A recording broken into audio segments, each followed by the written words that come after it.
You guys doing out? Everyone is doing amazingly well. Mr. Black Mama threw a 5 year with you guys, and you guys know that my channel now I'm doing a lot of political commentaries. Um, I love this country. I want to see our country do well. I want to see our heads of state do well. I want them to do whatever the hell they need to do to make this country better. And I think it was safe to say that the past 4 years has been a handful for a lot of Americans.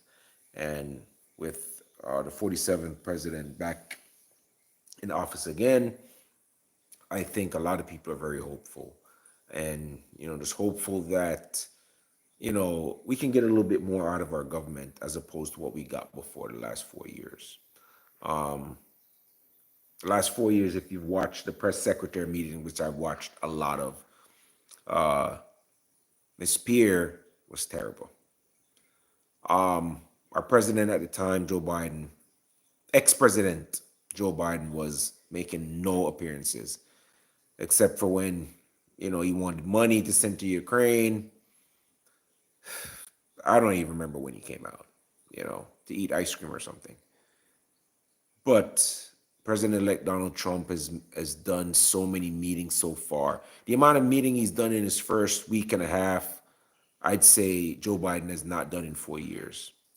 And a lot of the things that President Trump has made promises on, he's signed a lot of bills, to help the American people. And I'm hoping that he continues to do so. So today we're going to focus on this press secretary. She did an amazing job. I watched this already, so she did an amazing job. One of the things that I liked is look around her neck. She's wearing one of these. And people can wear these and it doesn't mean anything to them. But for me, I'm a Christian. I believe in Jesus Christ, my Lord and Savior. I believe in the Holy Spirit.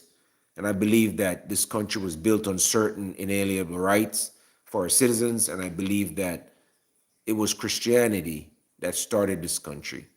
And it should be Christianity that should be its lifeblood in everything it does. And so the fact that she's wearing a necklace to openly declare, hopefully that's what it means for her. And I would assume that it means for her that she's a Christian. And this is a good look because nowhere in the previous administration you saw where anybody represented or spoke about God. As a matter of fact, the one time when Christ was brought up for Kamala Harris and doing one of her campaign, towards the end of her campaign, she told the person they're in the wrong rally. And that was her downfall. I mean, she was never going to win. We all know that. But anyway, let's take in the new press secretary. She's amazing. She did a great job so far. I kind of watched this a little bit, so I kind of knew the trajectory she was going to go on. But let's enjoy her together, man. I think she's going to do an amazing job. Some of the things that she's already putting into effect, in terms of, getting even podcasters to come to the White House and do press secretary. She's showing that they are. I do have a dog. My dog passed away about 6-7 months ago. So he was 19 years old. But yeah. All right, let's this is her inaugural speech. So How are we? Good to see all of you. yeah, it's okay, man. He was 19 years old, so he was like my kid. So yeah, he did live he was always inside. He was the only dog. He was like my kid. So The Senate has already confirmed appreciate you five asking, of man. President I really Trump's miss him. exceptional cabinet nominees. Secretary of I'm State going to school now, but I'm getting another dog in maybe like 6-7 months. Ratcliffe, Homeland Security Secretary Kristi Noem, and Treasury Secretary Scott Bessent. It is imperative that the Senate continues to confirm the remainder of the president's well-qualified nominees as quickly as possible. As you have seen during the past week, President Trump is hard at work fulfilling the promises that he made to the American Definitely people will. on the campaign trail. Since taking the oath of Appreciate the office, comments, Moss. President Trump Appreciate has you, brother. taken more than 300 executive actions, secured nearly $1 trillion in U.S. investments, deported illegal alien rapists, gang members, and suspected terrorists from our homeland, and restored common sense to the federal government. I want to take a moment to go through some of these extraordinary actions. On day one, President Trump declared a national emergency at our southern border to end the 4-year-long invasion of illegal aliens under the previous administration. Additionally, President Trump signed an executive order to end catch and release and finish construction of his effective border wall. By using every lever of his federal power, President Trump has sent a loud and clear message to the entire world. America will no longer tolerate illegal immigration, and this president expects that every nation on this planet will cooperate with the repatriation of their citizens. As proven by this weekend, when President Trump swiftly directed his team to issue harsh and effective sanctions and tariffs on the Colombian government, upon hearing they were denied a U.S. military aircraft full of their own citizens who were deported by this administration. Within hours, the Colombian government agreed to all of President Trump's demands, proving America is once again respected on the world stage. So, the foreign nationals who are thinking about trying to illegally enter the United States, think again. Under this president, you will be detained and you will be deported.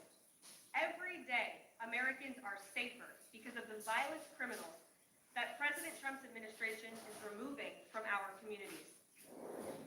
On January 23rd, ICE New York arrested a Turkish national for entry without inspection who is a known or suspected terrorist. On January 23rd, ICE San Francisco arrested a citizen of Mexico unlawfully present in the United States who has been convicted of continuous sexual abuse of a child aged 14 years or younger. ICE St. Paul has arrested a citizen of Honduras who was convicted of 4th-degree criminal sexual conduct with a minor. ICE Buffalo arrested a citizen of Ecuador who has been convicted of rape. ICE Boston arrested a citizen of the Dominican Republic who has a criminal conviction for 2nd-degree murder. This criminal was convicted of murder for beating his pregnant wife to death in front of her 5-year-old son. And ICE St. Paul also arrested a citizen of Mexico who was convicted of possessing pornographic material of a minor on a work computer. These are the heinous individuals that this administration is removing from American communities every single day, and to the brave state and local law enforcement officers, CBP, and ICE agents who are helping in the facilitation of this deportation operation, President Trump has your back, and he is grateful for your hard work. On the economic front, President Trump took immediate action to lower costs for families who are suffering from 4 long years of the Biden administration's destructive and inflationary policies. President Trump ordered the heads of all executive departments and agencies to help deliver emergency price relief to the American people, untangle our economy from Biden's regulatory constraints, and end the reckless war on American energy. President Trump also signed sweeping executive orders to end the weaponization of government and restore common sense to the federal bureaucracy. He directed all federal agencies to terminate illegal diversity, equity, and inclusion programs to help return America to a merit-based society. President Trump also signed an executive order declaring it is now the policy of the federal government that there are only 2 sexes, male and female. Sanity has been restored. Before I take your questions, I would like to point out to all of you once again have access to the most transparent and accessible president in American history. There has never been a president who communicates with the American people and the American press corps as openly and authentically as the 45th and now 47th president of the United States. This past week, President Trump has held multiple news conferences, gaggled on Air Force One multiple times, and sat down for a 2-part interview on Fox News, which aired last week. As Politico summed it up best, Trump is everywhere again. And that's because President Trump has a great story to tell about the legendary American revival that is well underway. And in keeping with this revolutionary media approach that President Trump deployed during the campaign, the Trump White House will speak to all media outlets and personalities, not just the legacy media who are seated in this room. Because according to recent polling from Gallup, Americans' trust in mass media has fallen to a record low. Millions of Americans, especially young people, have turned from traditional television outlets and newspapers to consume their news from podcasts, blogs, social media, and other independent outlets. It's essential to our team that we share President Trump's message everywhere and adapt this White House to the new media landscape in 2025. To do this, I'm excited to announce the following changes will be made to this historic James S. Brady briefing room, where Mr. Brady's legacy will endure. This White House believes strongly in the First Amendment, so it's why our team will work diligently to restore the press passes of the 440 journalists whose passes were wrongly revoked by the previous administration. We're also opening up this briefing room to new media voices who produce news-related content and whose outlet is not already represented by one of the seats in this room.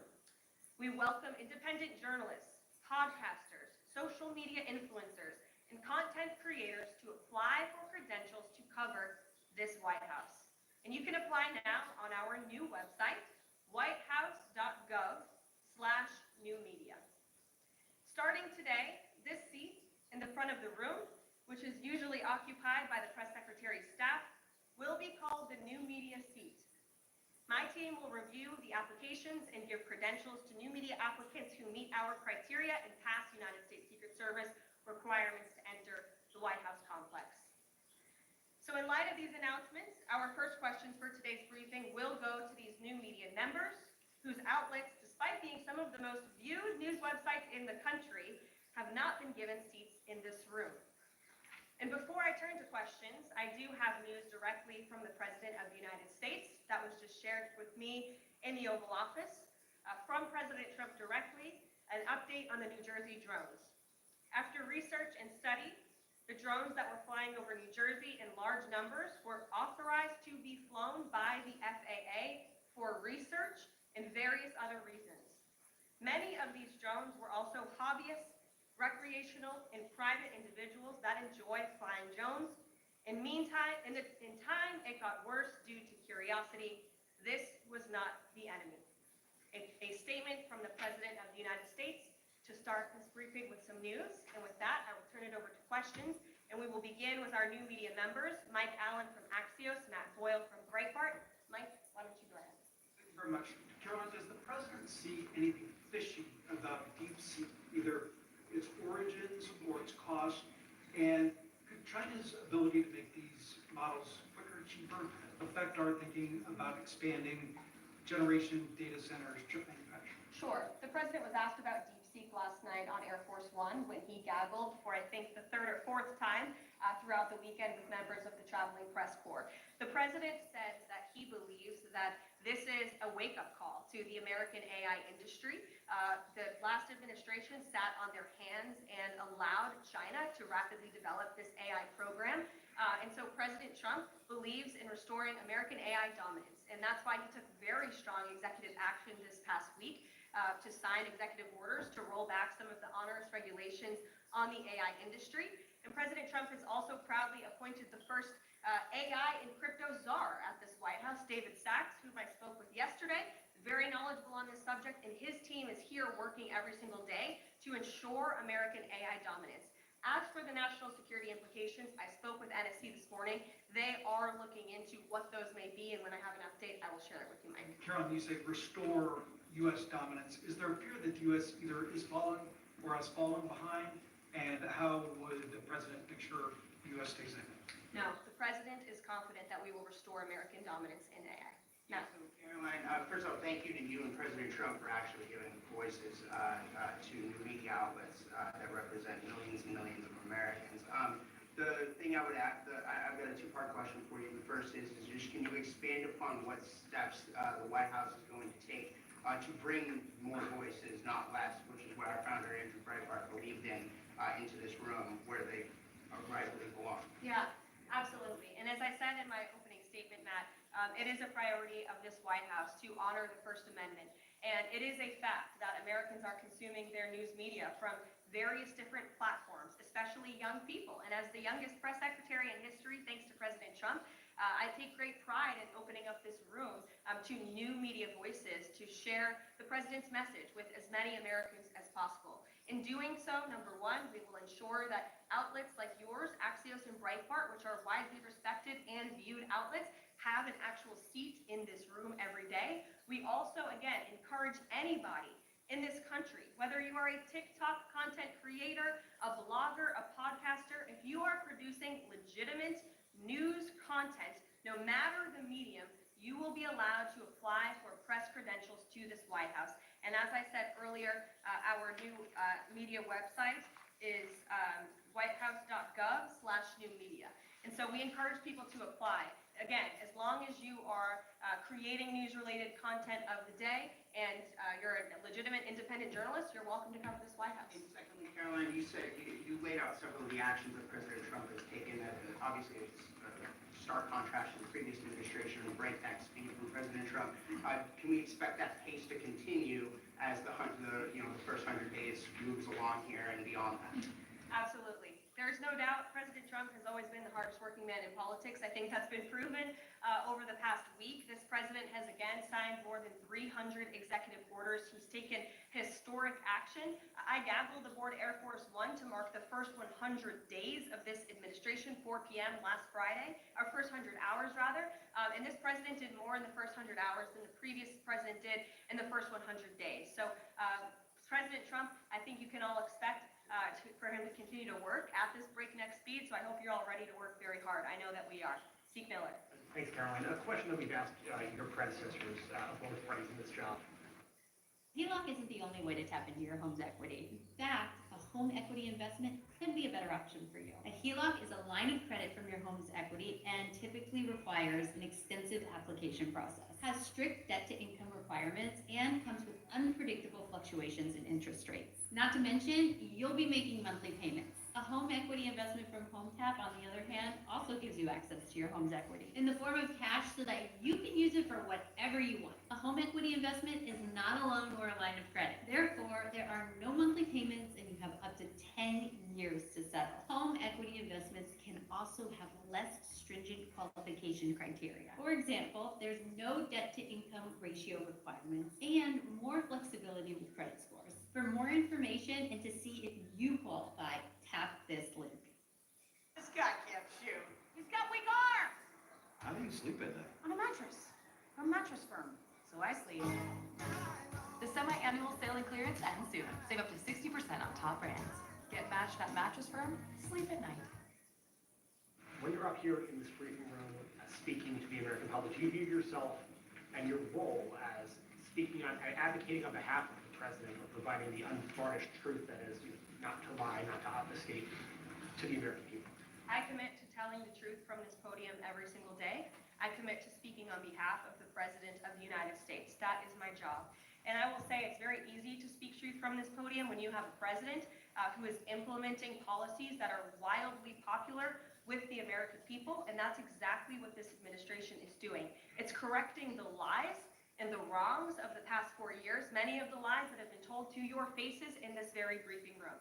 I will not do that. But since you brought up Truth Seek, I would like to point out, while I vowed to provide the truth from this podium, we ask that all of you in this room hold yourselves to that same standard. We know for a fact there have been lies that have been pushed by many legacy media outlets in this country about this president, about his family, and we will not accept that. We will call you out when we feel that your reporting is wrong or there is misinformation about this White House. So yes, I will hold myself to the truth, and I expect everyone in this room to do the same. And Carol, I just had a substantive question. Yesterday, the White House Office of Management and Budget directed an across-the-board phrase, the Civil Secretary for Individual Assistance, you understand, to federal grants. It's caused a lot of confusion around the country. Head Start providers among providers services to homeless veterans, Medicaid providers, states saying they're having trouble accessing the portal. Could you help us clear up some confusion, give some certainty to folks, and also is that uncertainty, how does that uncertainty service the president's voters? Well, I think there's only uncertainty in this room amongst the media. There's no uncertainty in this building. So let me provide the certainty and the clarity that all of you need. This is not a blanket pause on federal assistance and grant programs from the Trump administration.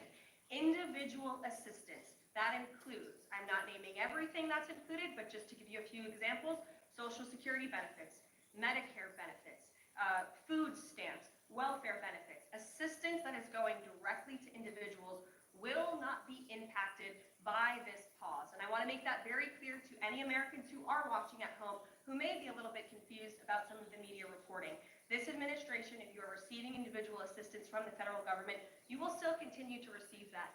However, it is the responsibility of this president and this administration to be good stewards of taxpayer dollars. That is something that President Trump campaigned on. That's why he has launched DOGE, the Department of Government Efficiency, who is working alongside OMB. And that's why OMB sent out this memo last night, because the president signed an executive order directing OMB to do just this. And the reason for this is to ensure that every penny that is going out the door is not conflicting with the executive orders and actions that this president has taken.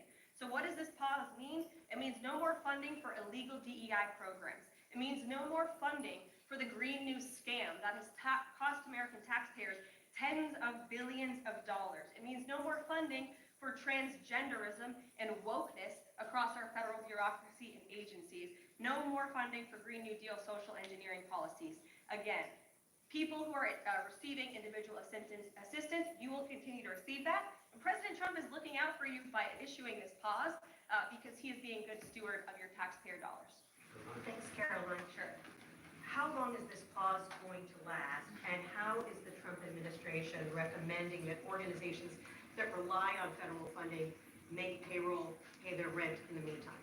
It is a temporary pause, and the Office of Management and Budget is reviewing the federal funding that has been going out the door. Again, not for individual assistance, but for all of these other programs that I mentioned. I also spoke with the incoming director of OMB this morning, and he told me to tell all of you that the line to his office is open for other federal government agencies across the board, and if they feel that programs are necessary and in line with the president's agenda, then the Office of Management and Budget will review those policies. I think this is a very responsible measure. Again, the past 4 years, we've seen the Biden administration spend money like drunken sailors. It's a big reason we've had an inflation crisis in this country, and it's incumbent upon this administration to make sure, again, that every penny is being accounted for honestly. Why impose this pause with so little notice? Why not give organizations more time to plan for the fact that they are about to lose, in some cases, really crucial federal funding, at least for a period of time? There was notice. It was the executive order that the president signed. There's also a freeze on hiring, as you know, a regulatory freeze, and there's also a freeze on foreign aid. And this is, again, incredibly important to ensure that this administration is taking into consideration how hard the American people are working. And their tax dollars actually matter to this administration. You know, just during this pause, DOGE and OMB have actually found that there was $37 million that was about to go out the door to the World Health Organization, which is an organization, as you all know, that President Trump, with the swipe of his pen in that executive order, is no longer wants the United States to be a part of. So that wouldn't be in line with the president's agenda. DOGE and OMB also found that there was about to be 50 million taxpayer dollars that went out the door to fund condoms in Gaza. That is a preposterous waste of taxpayer money. So that's what this pause is focused on, being good stewards of tax dollars. And so this doesn't affect Meals on Wheels or Head Start or disaster aid? Again, it does not affect individual assistance that's going to Americans.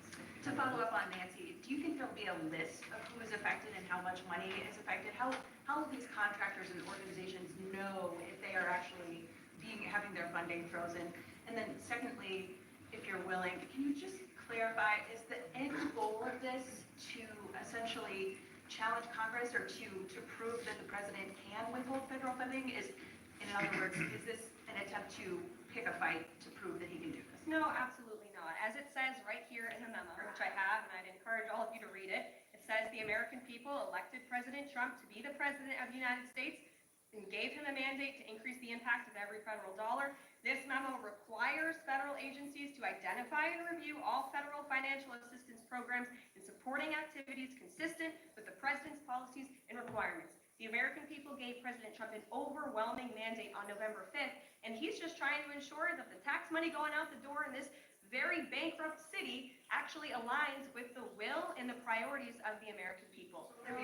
Yes, welcome. You look great. You're doing a great job. You talked about transparency, and some of us in this room know how just transparent President Trump has been the last 5 or 6 years. I think you'll do the same.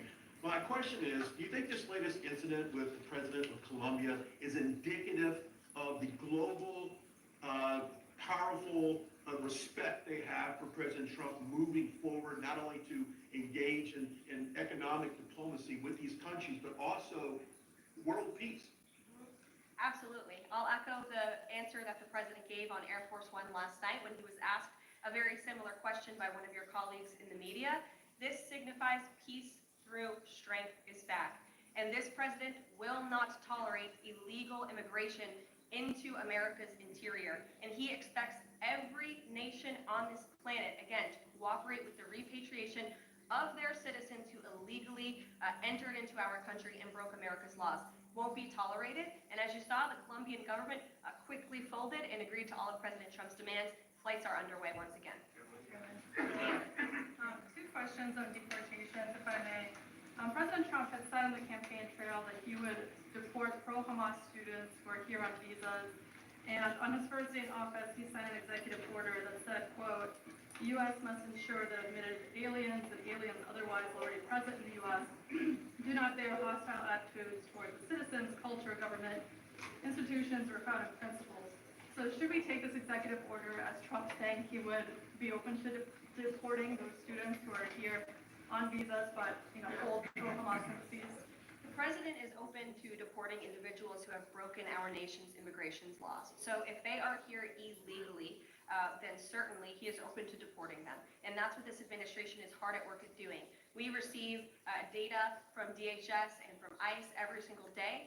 From what we hear on the ground, ICE agents are feeling incredibly empowered right now because they actually have a leader in this building who is supporting them in doing their jobs that they were hired to do, which is to detain, arrest, and deport illegal criminals who have invaded our nation's borders over the past 4 years. That's what the president is committed to seeing. Peter. Just following up on the question on immigration first. President Trump, during the course of the campaign in 2024, said the following about illegal immigration. He said, "They're going back home where they belong, and we start with the criminals. There are many, many criminals." NBC News has learned that ICE arrested 1,179 undocumented immigrants on Sunday, but nearly half of them, 566 of the migrants, appear to have no prior criminal record besides entering the country illegally. Is the president still focused exclusively, which is a civil crime, it's not criminal? Federal crime.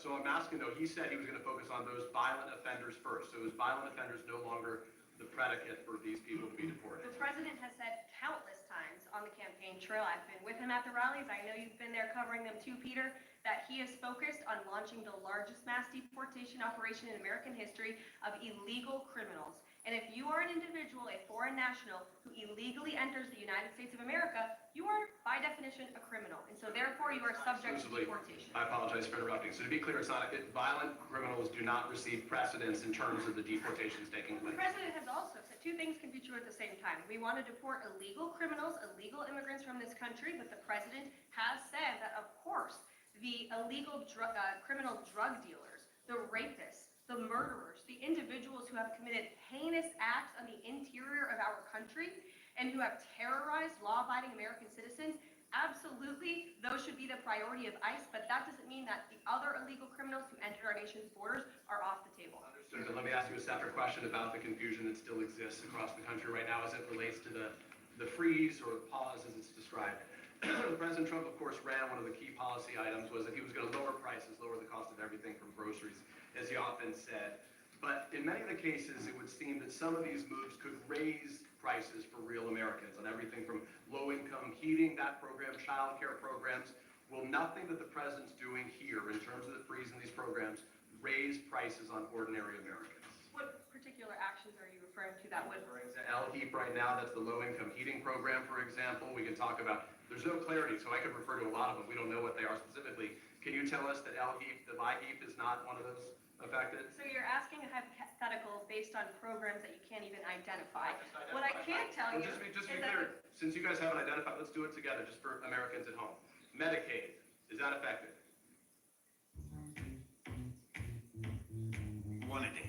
science that matters. I gave you a list of examples: Social Security, Medicare, welfare benefits, food stamps that will not be impacted by this federal pause. I can get you the full list after this briefing from the Office of Management and Budget. But I do want to address the cost cutting because that's certainly very important. And cutting the cost of living in this country. President Trump has taken historic action over the past week to do that. He actually signed a memorandum to deliver emergency price relief for American families, which took a number of actions. I can walk you through those. He also repealed many onerous Biden administration regulations. We know over the past 4 years, American households has been essentially taxed $55,000 in regulations from the previous administration. President Trump, with the swipe of his pen, rescinded those, which will ultimately put more money back in the pockets of the American people. So deregulation is a big deal. And then when it comes to energy, I mean, the president signed an executive order to declare a national energy emergency here at home, which is going to make America energy dominant. We know that energy is one of the #1 drivers of inflation. And so that's why the president wants to increase our energy supply to bring down costs for Americans. The Trump energy boom is incoming, and Americans can expect that. Carolyn, some of the confusion I think may be here with this pause on federal funding. You've made it clear you're not stopping funds that go directly to individuals, but there certainly are lots of organizations that receive funding and then may pass along a benefit. Meals on Wheels, for one. They provide meals for over 2.2 million seniors. What is the president's message to Americans out there, many of whom supported him and voted for him, who are concerned that this is going to impact them directly, even if, as you said, the funding isn't coming directly to their I wallet? have now been asked and answered this question 4 times. To individuals at home who receive direct assistance from the federal government, you will not be impacted by this federal freeze. In fact, OMB just sent out a memo to Capitol Hill with Q&A to clarify some of the questions and the answers that all of you are asking me right now. Again, direct assistance will not be impacted. I've been asked and answered about this OMB memo. There's many other topics of the day. Jackie Heimer. Direct assistance, Thank you, Caroline, Caroline. it's going to another organization and then trickling down. Direct assistance that is in the hands of the American people will not be impacted. Again, as I said to Peter, we will continue to provide that list as it comes to fruition. But OMB right now is focused on analyzing the federal government's spending, which is exactly what the American people elected President Trump to do. And one question on Thank you, immigration, Caroline. Caroline, on immigration. Of the 3,500 arrests ICE has made so far since President Trump came back into office, can you just tell us the numbers? How many have a criminal record versus those who are just in the country illegally? All of them, because they illegally broke our nation's laws and therefore they are criminals as far as this administration goes. I know the last administration didn't see it that way, so it's a big culture shift in our nation to view someone who breaks our immigration laws as a criminal, but that's exactly what they are. You're not telling one of the worst first, they all have a criminal record? And welcome to the If briefing. they broke our nation's laws, yes, they are criminals, yes. Thank you. On stripping security details for figures like John Bolton, Pompeo, Brian Hook, Senator Tom Cotton said that he's seen the intelligence and the threat from Iran is real for anyone who played a role in Soleimani's strike. He voiced concern it wouldn't just impact those individuals, but potentially their family, innocent bystanders, friends, anyone who's near them when they're out in public. Is the president open to reconsidering his decision? The president was asked and answered this yesterday, and he was firm in his decision despite some of the comments that you had referenced. And he's made it very clear that he does not believe American taxpayers should fund security details for individuals who have served in the government for the rest of their lives. And there's nothing stopping these individuals that you mentioned from obtaining private security. That's where the president stands on it. I have no updates on that. Is there any concern that this decision might jeopardize the administration's ability to hire the best advisors for these kinds of positions in the future? No, in fact, I've talked to the presidential personnel office who has told me directly that there is such an influx of resumes for this administration that it's incredibly overwhelming. There is no lack of talent for the Trump administration. Reagan, would he take any responsibility if anything happened to these people? Would he feel at all that his decision was a factor in that? The president was asked and answered this yesterday. I defer you to his Thanks, comments. Caroline. Reagan, since you're in the back row, I hear you. The back row hasn't gotten much attention in the last 4 years, so I'm happy to answer your question. I can project. Does the president intend to permanently cut off funding to NGOs that are bringing illegal foreign nationals to the country, such as Catholic Charities? I am actually quite certain that the president signed an executive order that did just that, and I can point you to that. Or Caroline, everyone. President Trump issued an executive order on increased vetting for refugees and visa applications. Part of that order was considering an outright ban for countries that have deficient screening processes. Has the president considered yet which countries might fall into this category? Are countries like Afghanistan or Syria under consideration for a full ban? Yeah, so the president signed an executive order to streamline the vetting for visa applicants and for illegal immigrants in this country who are coming, of course, from other nations. It also directed the Secretary of State to review the process and make sure that other countries around the world are being completely transparent with our nation and the individuals that they are sending here. And so the Secretary of State has been directed to report back to the president. I haven't seen that report yet. We've only been here for a few days. On the freeze in federal funding, who advised the president on the legality of telling government agencies that they don't have to spend money that was already appropriated by Congress? Well, as the OMB memo states, this is certainly within the confines of the law. So White House counsel's office believes that this is within the president's power to do it, and therefore he's doing it. Okay, so they disagree with lawmakers who say that they don't have the power to freeze this funding. Again, I would point you to the language in the memo that clearly states this is within the law. And all that happened on Friday night. The administration fired several inspectors general without giving Congress the 30-day legally required notification that they were being fired. I think only 2 were left at DHS and the DOJ. And then yesterday we saw several prosecutors, I believe 12, fired from the Justice Department who worked on the investigations into the president. As you know, they are career prosecutors, therefore they are afforded civil service protections. How is the administration deciding which laws to follow and which ones to ignore? So it is the belief of this White House and the White House counsel's office that the president was within his executive authority to do that. He is the executive of the executive branch, and therefore he has the power to fire anyone within the executive branch that he wishes to. There's also a case that went before the Supreme Court in 2020, Scala Law LLC versus the Customs,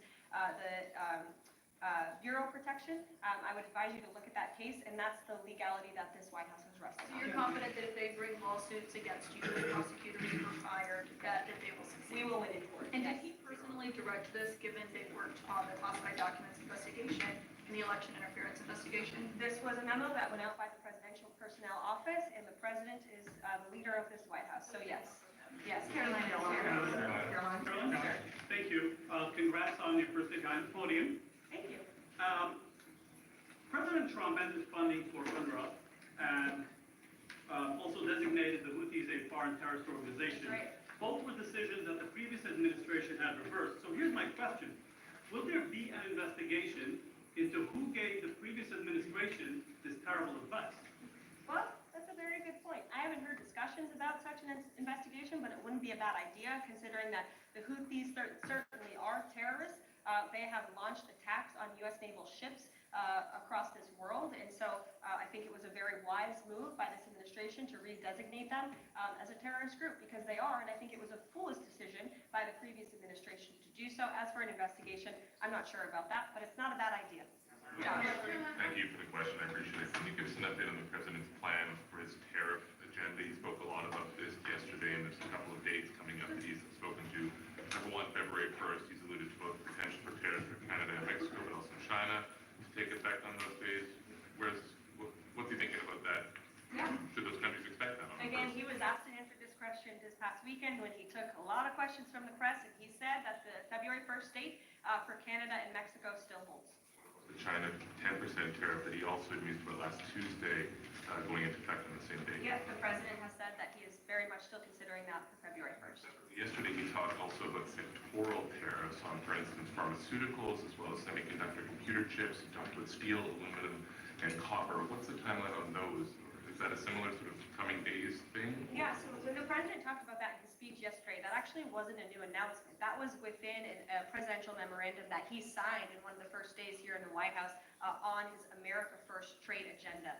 So there's more details on those tariffs in there. As far as the date, I don't have a specific date to read out to you, but the president is committed to implementing tariffs effectively, just like he did in his first term. Finally, he also was asked on the plane when he gaggled about the potential for a universal tariff. He was asked maybe about 2.5%. There was a report about that. He said he wanted much bigger than that. Should we understand that these tariffs would add up? You know, in other words, you might have country-specific tariffs like Canada, Mexico, China. You might have sectoral tariffs like on pharmaceuticals, as well as a potential be stacked on one or the other, or would one sort of take precedence over another? All I can point you to is what the president has said on this front. The February 1st date for Canada and Mexico, also the China tariff that he has discussed. He rejected the 2.5% tariff and said that was a little bit too low. He wants it to be higher. I'll leave it to him to make any decisions on that front. What the Mexicans and Canadians have done so far, do you have any comment on whether that has met the bar, what he wants to see on fentanyl? Thank you. I won't get ahead of the president again on advocating to foreign nations on what they should or shouldn't do to get away from these tariffs. The president has made it very clear, again, that he expects every nation around this world to cooperate with the repatriation of their citizens. And the president has also put out specific statements in terms of Canada and Mexico when it comes to what he expects in terms of border security. We have seen a historic level of cooperation from Mexico, but again, as far as I'm still tracking, and that was last night talking to the president directly, February 1st is still on the books. Phil. Late quick programming note and then a question on taxes. Well, in terms of programming, should we expect to see you here every day? How frequently will these press briefings be? It is a good question, April. So look, the president, as you know, is incredibly accessible. First day here, he wanted all of you in the Oval Office. You got a 60-minute press conference with the leader of the free world while he was simultaneously signing executive orders. I may add, that's pretty impressive. I don't think the previous office holder would be able to pull such a thing off. So look, the president is the best spokesperson that this White House has, and I can assure you that you will be hearing from both him and me as much as possible. About tax cuts, the president has promised to extend the tax cuts from the previous term. I'm curious, does the president support corresponding spending cuts as some Republicans have called for in Congress? And will the new Treasury Secretary be leading those negotiations with the Hill as Mnuchin did during the first administration? The president is committed to both tax cuts and spending cuts, and he has a great team negotiating on his behalf, but there's no better negotiator than Donald Trump, and I'm sure he'll be involved in this reconciliation process as it moves forward. Caroline, the announcement being made last night on the Iron Dome, it said the president had directed that the United States will build this Iron Dome. Yeah. When you read into the executive order, it seemed short of that. It asked for a series of studies and reports back. Can you tell us whether the president has directed this? And if he is as concerned on this issue, why the suspensions that we saw listed by OMB included so many different nuclear programs, non-proliferation programs, programs to blend down nuclear weapons, and so forth?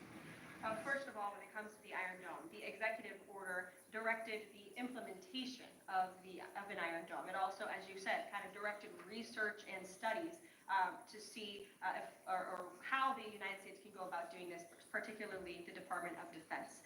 When it comes to the other question that you asked about those specific programs, again, I would say this is not a ban. This is a temporary pause and a freeze to ensure that all of the money going out from Washington, D.C. is in line with the president's agenda.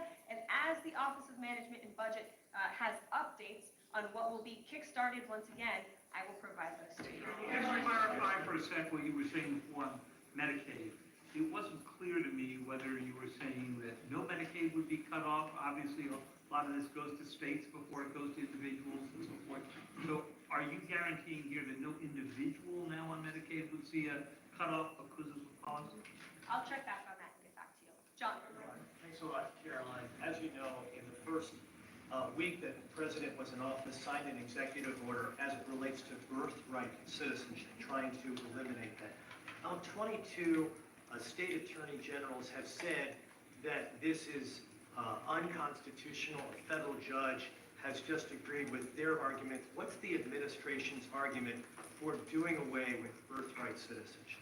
The folks that you mentioned have a right to have that legal opinion, but it is in disagreement with the legal opinion of this administration.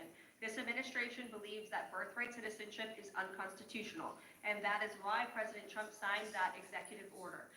Illegal immigrants who come to this country and have a child are not subject to the laws of this jurisdiction. That's the opinion of this administration.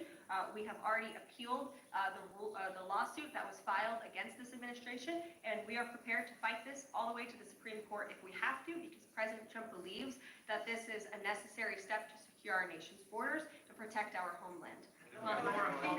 Foreign policy, Caroline, on foreign policy, if I may, the president's commitment to the NATO Defense Alliance, is it as strong as the prior administration?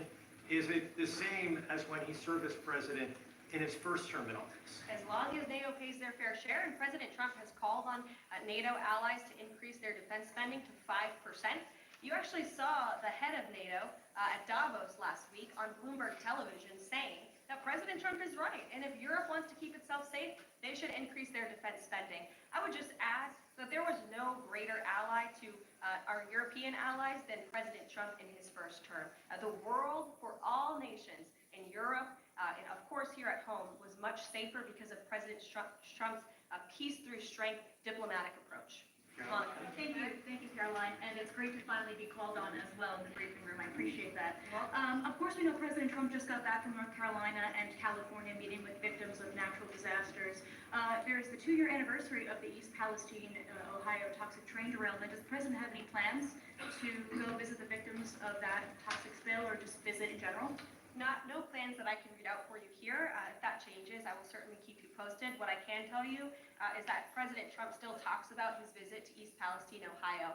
That was one of the turning points, I would say, in the previous election campaign, where Americans were reminded that President Trump is a man of the people, and he, as a candidate, visited that town that was just derailed by the train derailment, no pun intended, and he offered support and hope. Just like I saw the president do this past week. It was a purposeful decision by this president on his first domestic trip to go to North Carolina and to California to visit with Americans who were impacted by Hurricane Helene and also by the deadly fires. A red state and a blue state, both of which feel forgotten by the previous administration and the federal government.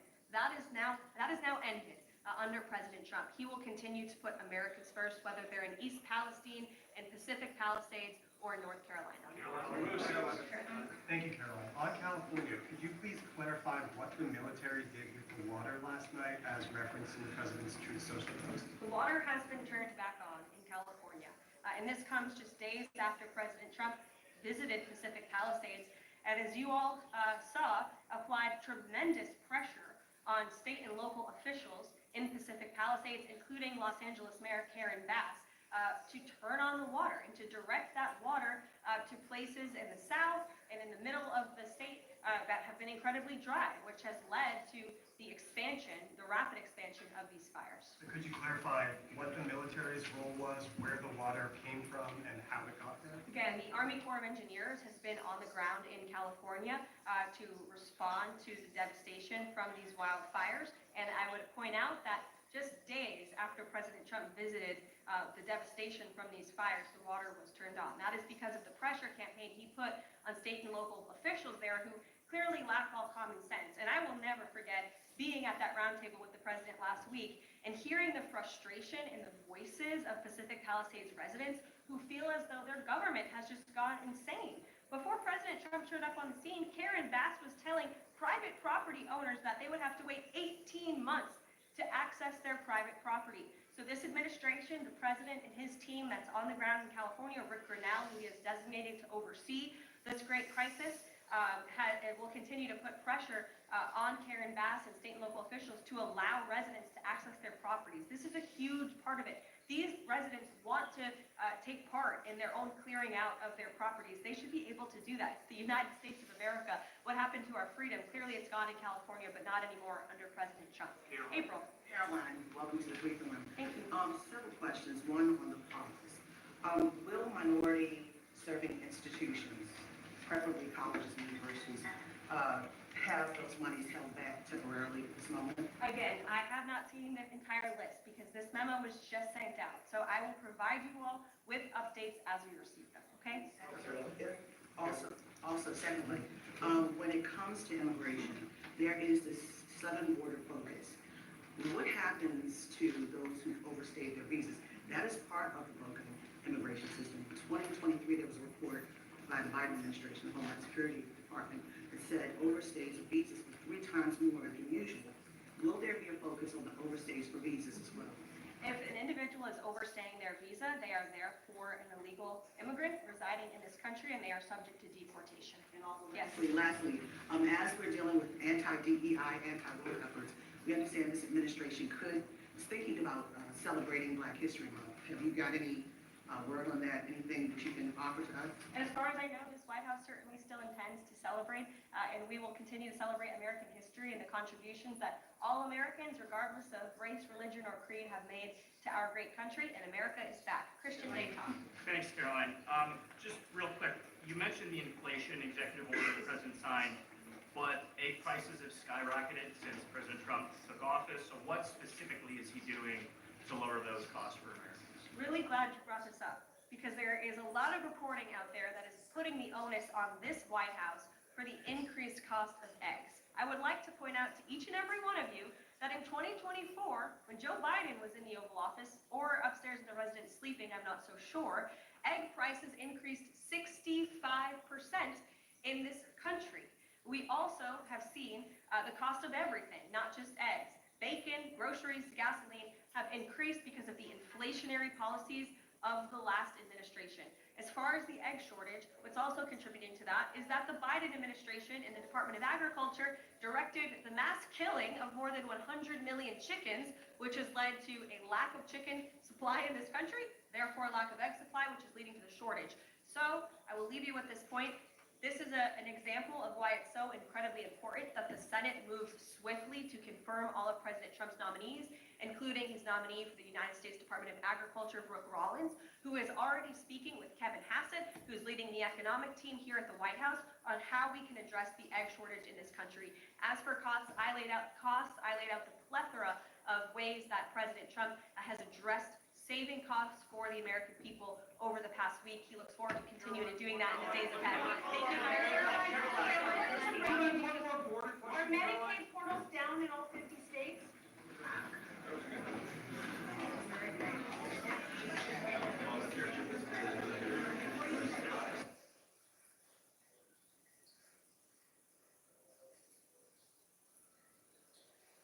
Have you ever dreamt of getting 2 of your fave Wendy's items for $7?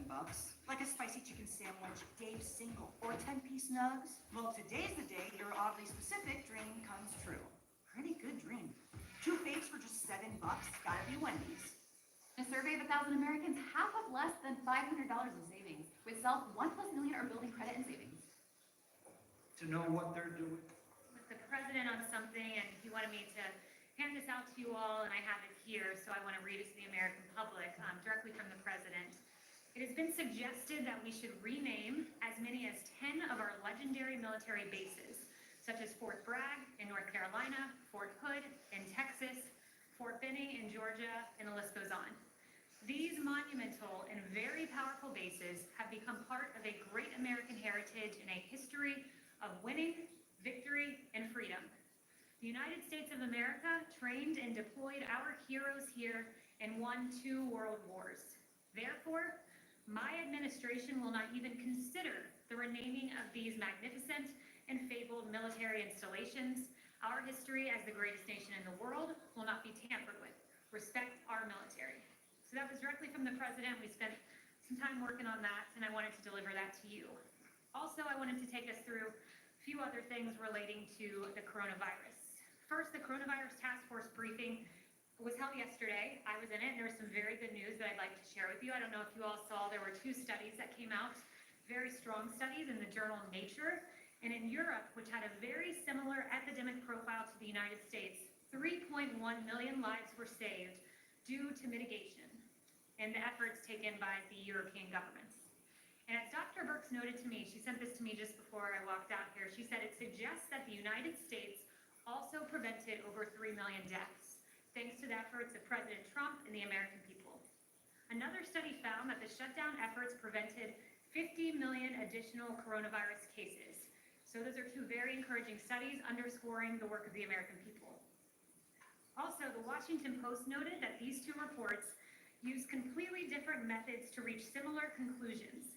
They suggest that the aggressive and unprecedented shutdowns were effective at halting the exponential spread of the novel coronavirus. So thank you, Washington Post, for that good reporting.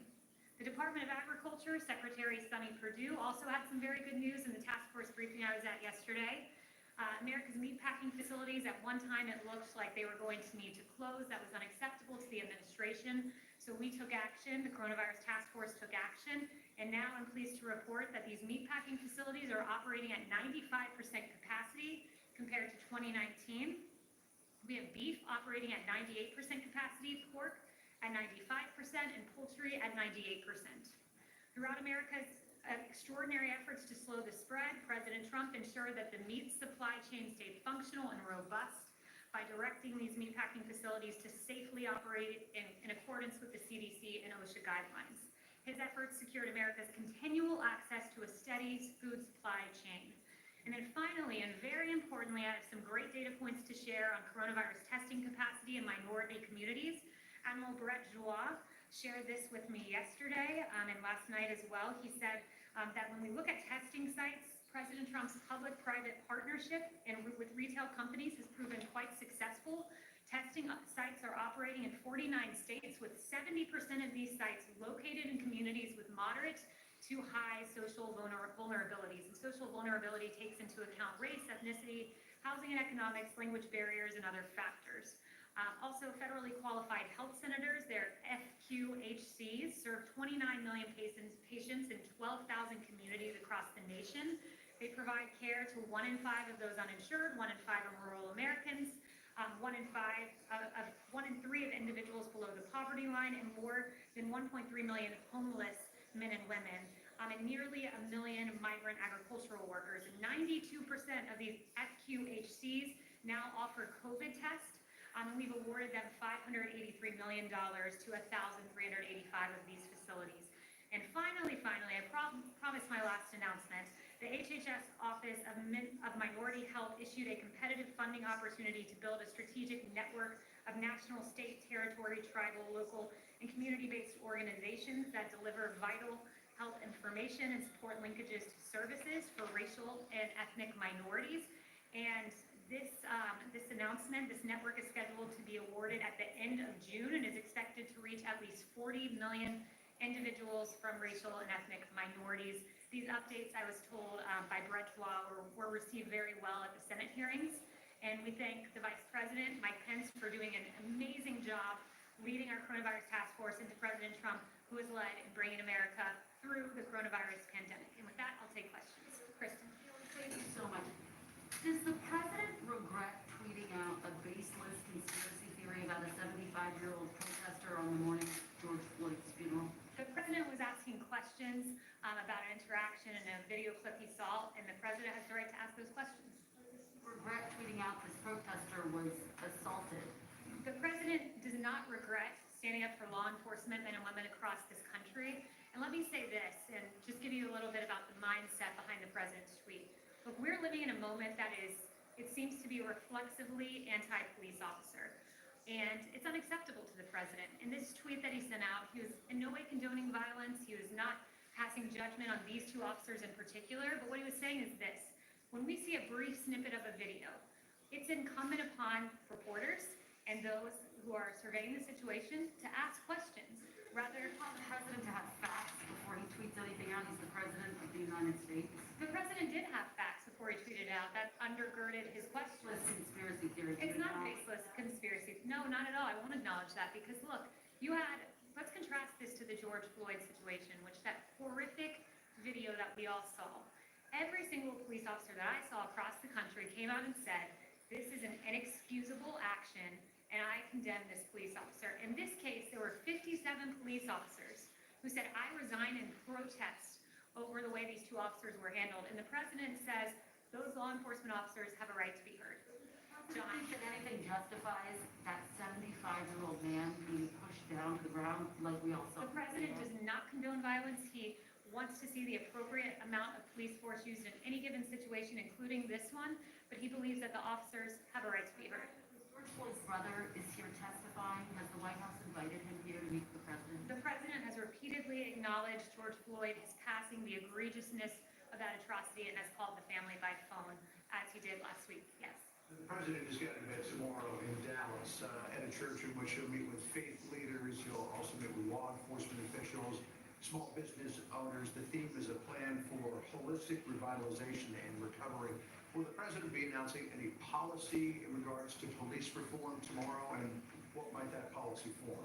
Yeah, so that's a very important question. And as it stands currently, the president has spent the last 10 days quietly and diligently working on proposals to address the issues that the protesters have raised across the country, legitimate issues.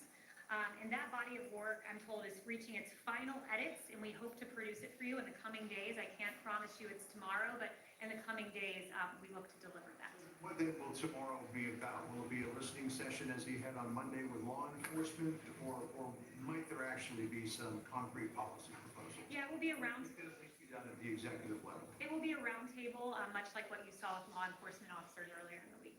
If I could just stay on that theme for a second. In terms of reform ideas that the president could support, Democrats have floated some in the House. Senate Republicans, led by Tim Scott, are working on others, things like banning chokeholds, banning no-knock warrants, independent process to investigate misconduct. Could the president support issues like that? So again, don't want to get ahead of the announcements. What I would say is each issue is being looked at as to what would make a difference. Everything that you've suggested has certain ramifications, so he has to look at each of these in great detail as he's done over the last few days. And I would just note, one thing that AG Barr said was that in the Democrat bill, they talked about needing to reduce immunity to go after bad cops, but that would result in police pulling back, so that is one thing that is a non-starter.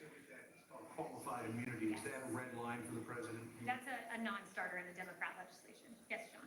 Does the president believe there's a problem with institutional racism in this country and institutional racism in law enforcement? Look, I've answered this question. I think this is the fourth time I've been asked it, and I've said each and every time, there are injustices that we have seen. Clearly, that tape of George Floyd was inexcusable, gut-wrenching, difficult to watch. It was really a beautiful funeral yesterday, all the great testimonies to his life. We recognize those injustices. Sandra Bland, another example.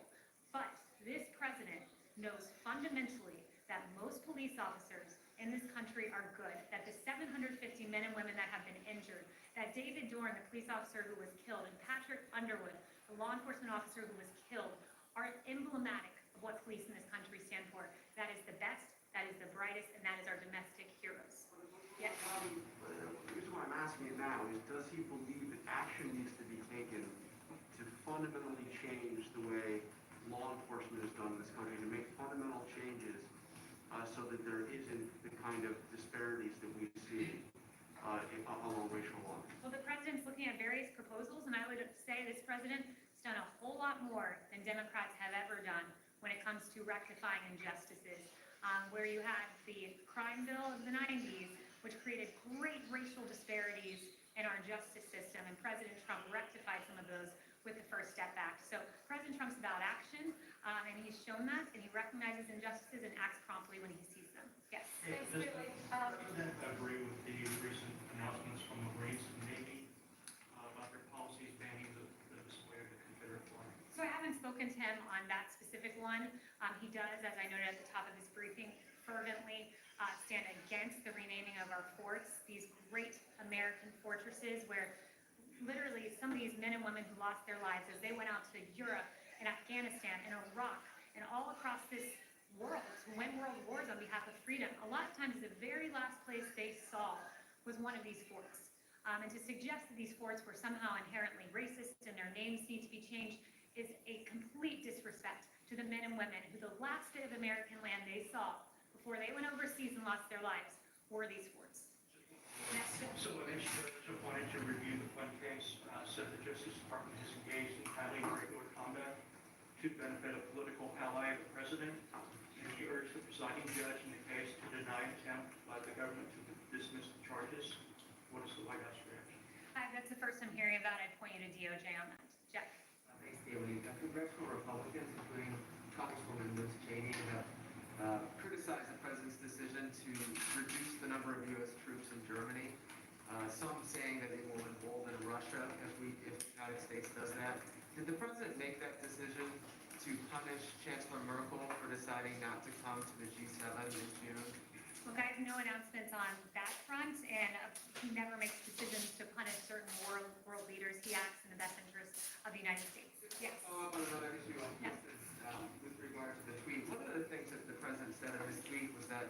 The gentleman fell harder than he was pushed.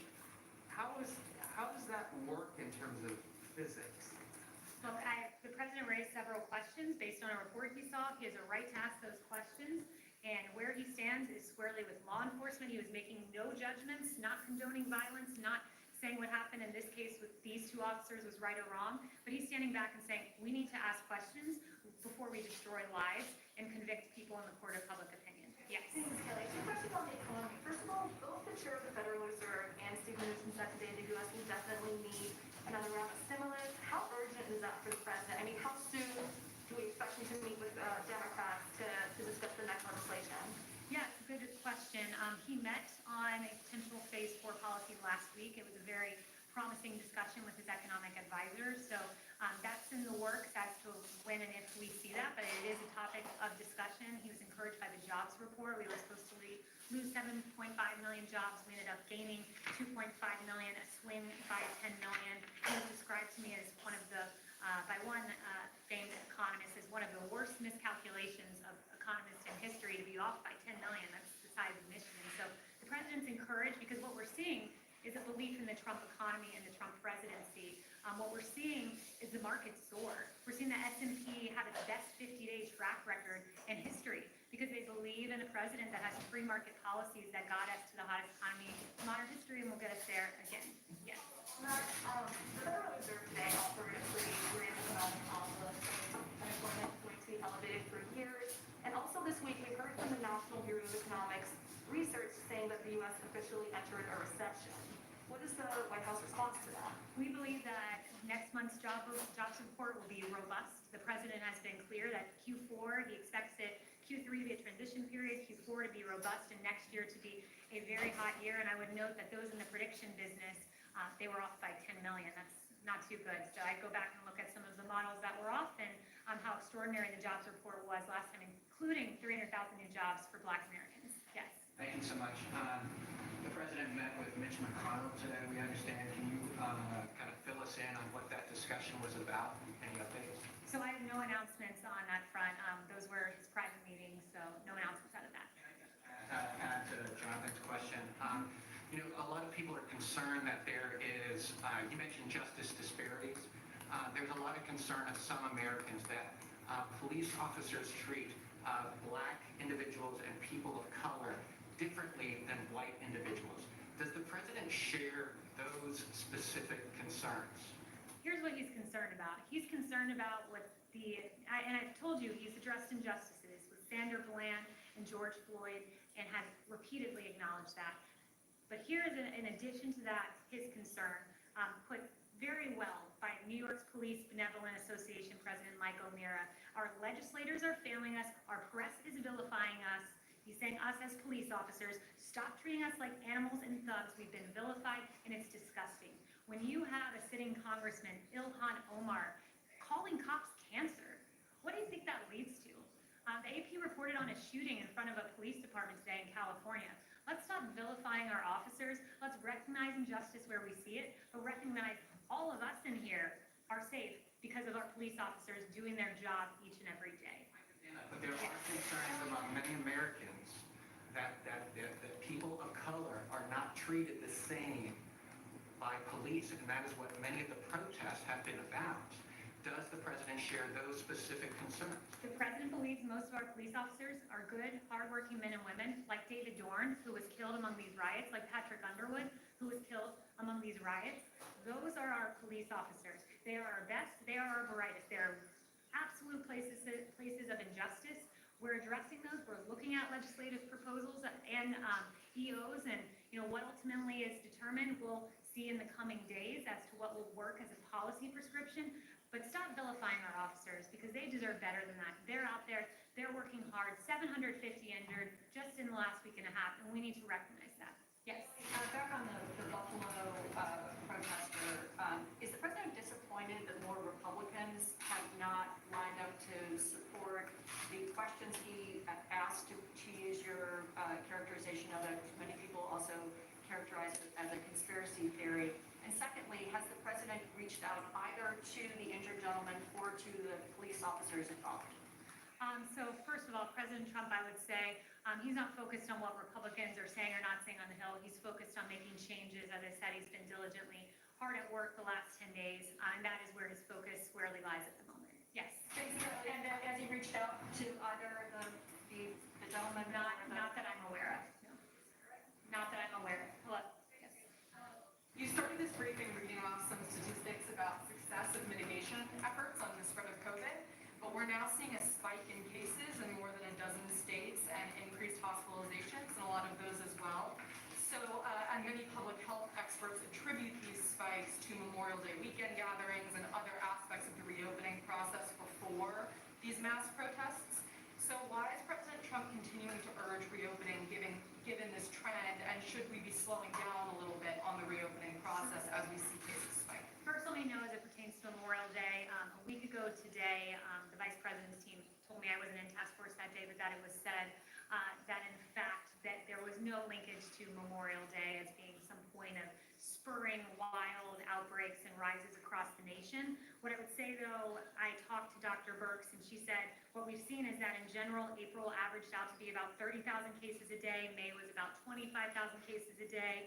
Currently, we're at around 20,000 cases a day. And you've got to look in a nuanced way at each of these states. Like, for instance, Texas is one of the places where they're saying we're seeing a steady slope, not a huge rise, but part of it's due to the fact that they're testing in long-term care facilities and in prisons. And the more testing you do, the more cases you identify. Attention super markup shoppers, just a heads up. These loyalty cards with exclusive deals, it's a sham. At Aldi, you don't need one. You just walk in and save. That's why they're #1 in everyday low prices.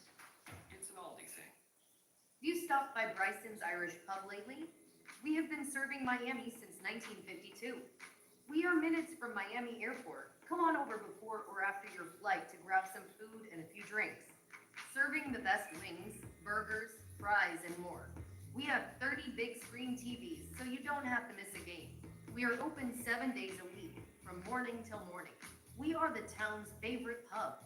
Come by to see us in Virginia Gardens today. Can I ask a follow-up? President Trump is planning to restart campaign rallies within the next few weeks. What sort of precautions is he going to be taking in his rallies for the safety of the rally So goers? we have no rallies announced just yet. You're right about the 2-week timeline that was put forward. But we will ensure that everyone who goes is safe, but no specific announcements on that front. And I would direct you to the campaign for more information on that. Yes. Yes, thanks for taking my question. Owen Jensen with PWTN News. We've seen thousands of people in the streets protesting, exercising their constitutional right, those of course doing it peacefully. At the same time, churches in many cases told to limit their gatherings, in some cases to 10 or no more. Does the president see a double standard there, constitutionally speaking? And can you explain, please? There are absolute double standards that we've seen, and that's why the Justice Department set up a task force, if you will, or a group to look at civil liberties as during coronavirus shutdowns. I read about one case where you had an allowance of outside gathering and protest, but indoor churches could not gather, even with socially distanced protocols. He absolutely sees an issue. There have been several cases pointed to where people attending church in their cars were targeted by law enforcement officers. So that's unacceptable. People should be allowed to worship. We have the First Amendment in this country. There's a way to safely do it. I went to Mass and was able to safely attend, distance from people, and there were appropriate protocols that were taken in that case. And that's what we hope to see, as the president made eminently clear a few weeks ago. Not too long ago, we asked for all churches to reopen. Is he happy with the progress or no? He's happy with the progress. I've seen in fact, that very week, a church that I visited reopened, a church down the road from me. So I think he gave a lot of courage to the faith community to reopen, to do so safely. And look, here we are, I think 4 weeks later, and we haven't been hearing about, rampant outbreaks and places of worship. The First Amendment's a beautiful thing. People have a right to go to church or mosque or synagogue. Yes. Yes, hi, David Bass. Still on COVID, the president seems pretty unconcerned so far about November and the COVID situation, whether people are going to be afraid to go to the polls or whether there's going to be a lot of delays because of the COVID. He recently said it's a long way off, I think meaning that the pandemic would have died down by then, essentially. But given that it hasn't actually gone away, people are still dying every day and there are some spikes, and it's not that far away, 5 months. Are any measures being taken at all to guarantee that this election is going to go smoothly and everybody wants to vote can vote? Yeah, well, I've not seen much criticism of the protests and socially distanced and mitigation efforts. I think there's a way to safely vote if you can safely protest, and that's what the president would like to see. There's a way to safely vote, there's a way to safely go to church, and you're asking a hypothetical about something 5 months from now at a time, ironically, when the media hasn't expressed much outrage about a lack of mitigation efforts taken by some of the protesters. Raquel. Thank you so much, Kay. Two questions. First, is the president concerned the protest could lead to another outbreak of coronavirus? And a second question, President Trump said that he does not believe the death toll and coronavirus case figures from some countries. Does he trust the figure from Brazil? Is the White House concerned that the Brazilian government is hiding information about COVID-19? So I haven't spoken to him about the Brazil numbers, but I have heard him on several cases, probably at least 5, mention that he's seen what's going on in Brazil, and he was hurt to see how many people have been affected by COVID down there. So he has mentioned Brazil specifically. I believe he even sent some ventilators to Brazil because we had such an overflow of ventilators here because America really, under the leadership of President Trump, snapped into action and shored up what was supposed to be a ventilator shortage and delivered, this administration delivered. So I would just note that he's mentioned great concern for the people of Brazil. Okay, just the first question that I asked, is the president concerned the protests could lead to another outbreak of coronavirus? And we're monitoring that. Right now we're encouraged to see that cases have declined month over month, but the vice president, as I walked out here, said the task force is well aware of monitoring individual situations in particular states. Niels. Kaylee, thank you. Going back to where you started with the statement about renaming the military bases, if Congress were to send over, say, the defense authorization with language that were to rename one of these bases for someone who, say, was a general who won the Civil War, would the president veto the defense authorization? The president will not be signing legislation that renames America's forts. It's important to note, Fort Bragg, for example, it's one of the largest military installations. It's home to tens of thousands of brave American soldiers. And when you think of Fort Bragg, we think of the brave soldiers that deployed from there. We think of all 5 World War II airborne divisions, the 82nd, the 101st, the 11th, the 13th, and the 17th, all trained at Fort Bragg. The 555th Parachute Infantry Battalion, this was the first Black Parachute Battalion trained at this fort. We must recognize the sacrifices made by these men and women, some of whom saw Fort Bragg for the last time before they went overseas. We've got to think of the Fort Bragg soldiers that have led humanitarian operations like in Hurricane Katrina and the earthquake in Haiti. We've got to honor what has happened there, not rename it. So that is an absolute non-starter for the president. And I would also note, yeah, John. One more question to that.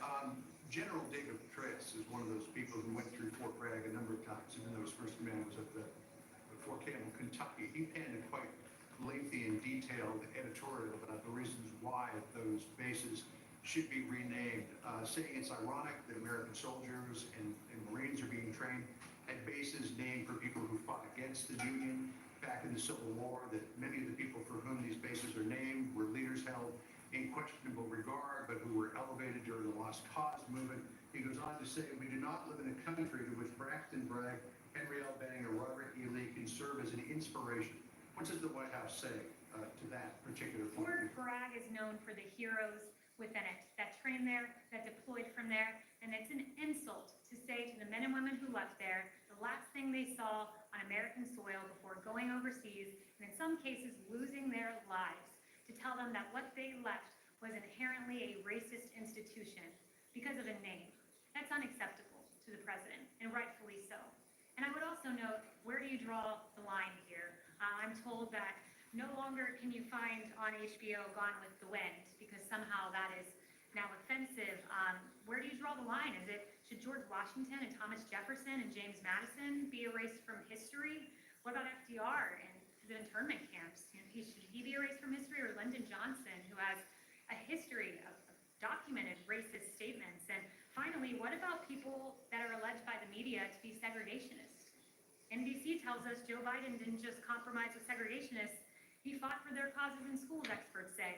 CNN tells us letters from Joe Biden reveal how he sought support of segregationists in the fight against busing. And Washington Post tells us that Biden's tough talk on 1970s schools desegregation plans could get him new scrutiny. And there are several more where that came from. So I'll leave you with the question, should we then rename the Biden Welcome Center? Thanks very much, guys.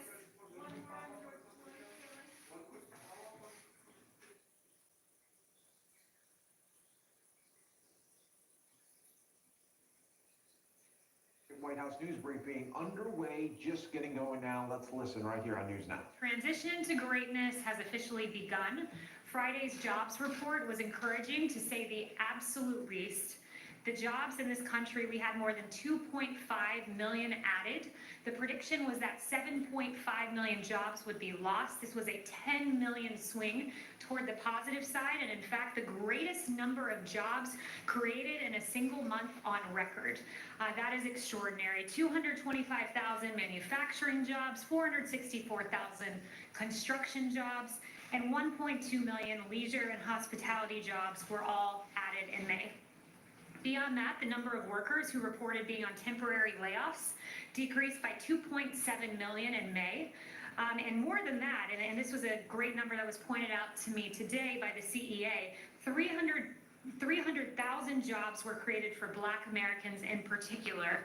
And that's in May, and that was a 1.7% increase, so very encouraging numbers there from the CEA that they highlighted for me, BLS numbers that they highlighted.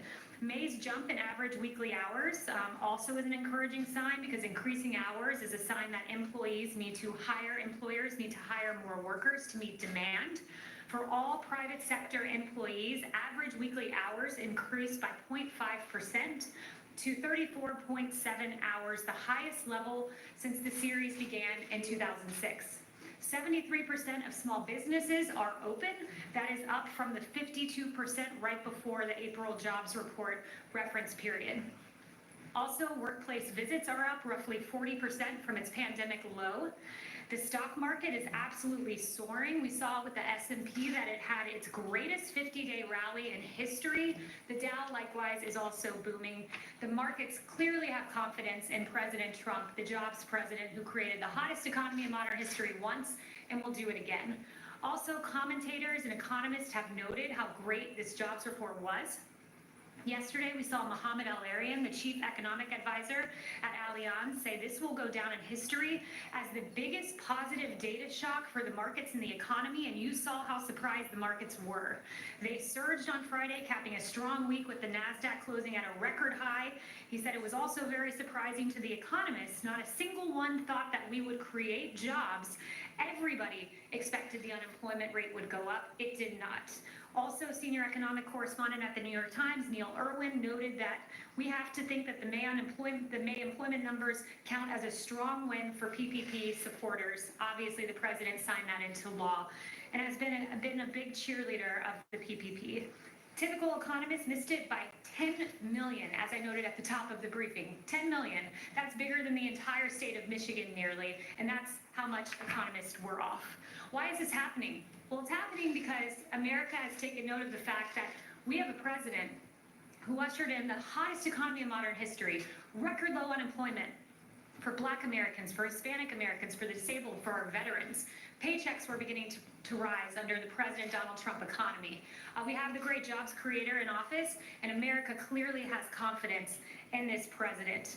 You have a president who fundamentally understands how to put this country back to work, and we saw that in action with the Friday jobs report. And with that, I'll take questions. So we'll start with John. Kelly, what's the president's thinking on this growing movement to either defund or dismantle police forces across the country, and what reforms does the president think would be appropriate in the wake of the George Floyd killing? Yeah, it's a really good question. The president is appalled by the defund the police movement. The fact that you have sitting congresswomen wanting to defund the police, notably Rashida Tlaib, notably Biden advisor AOC Alexandria Ocasio-Cortez, former Clinton and Eric Holder spokesperson Brian Fallon, wanting to defund our police across this country, it is extraordinary. And when you think the left has gone far, and they couldn't possibly go farther, because we all remember the defund ICE movement. They want to defund immigration and custom enforcement, and now they want to defund the police. This is extraordinary. This is rolling back the protective layers that protect Americans in their homes and in their places of business. He's appalled by it, and it's remarkable to hear this coming from today's Democrat Party. As for solutions, he's talking through a number of proposals, no announcements on that, but he definitely, as he's noted, recognizes the horrid injustice done to George Floyd and is taking a look at various proposals. Does the president agree with any of the mayors across the country who are saying, I think we can take some of the money from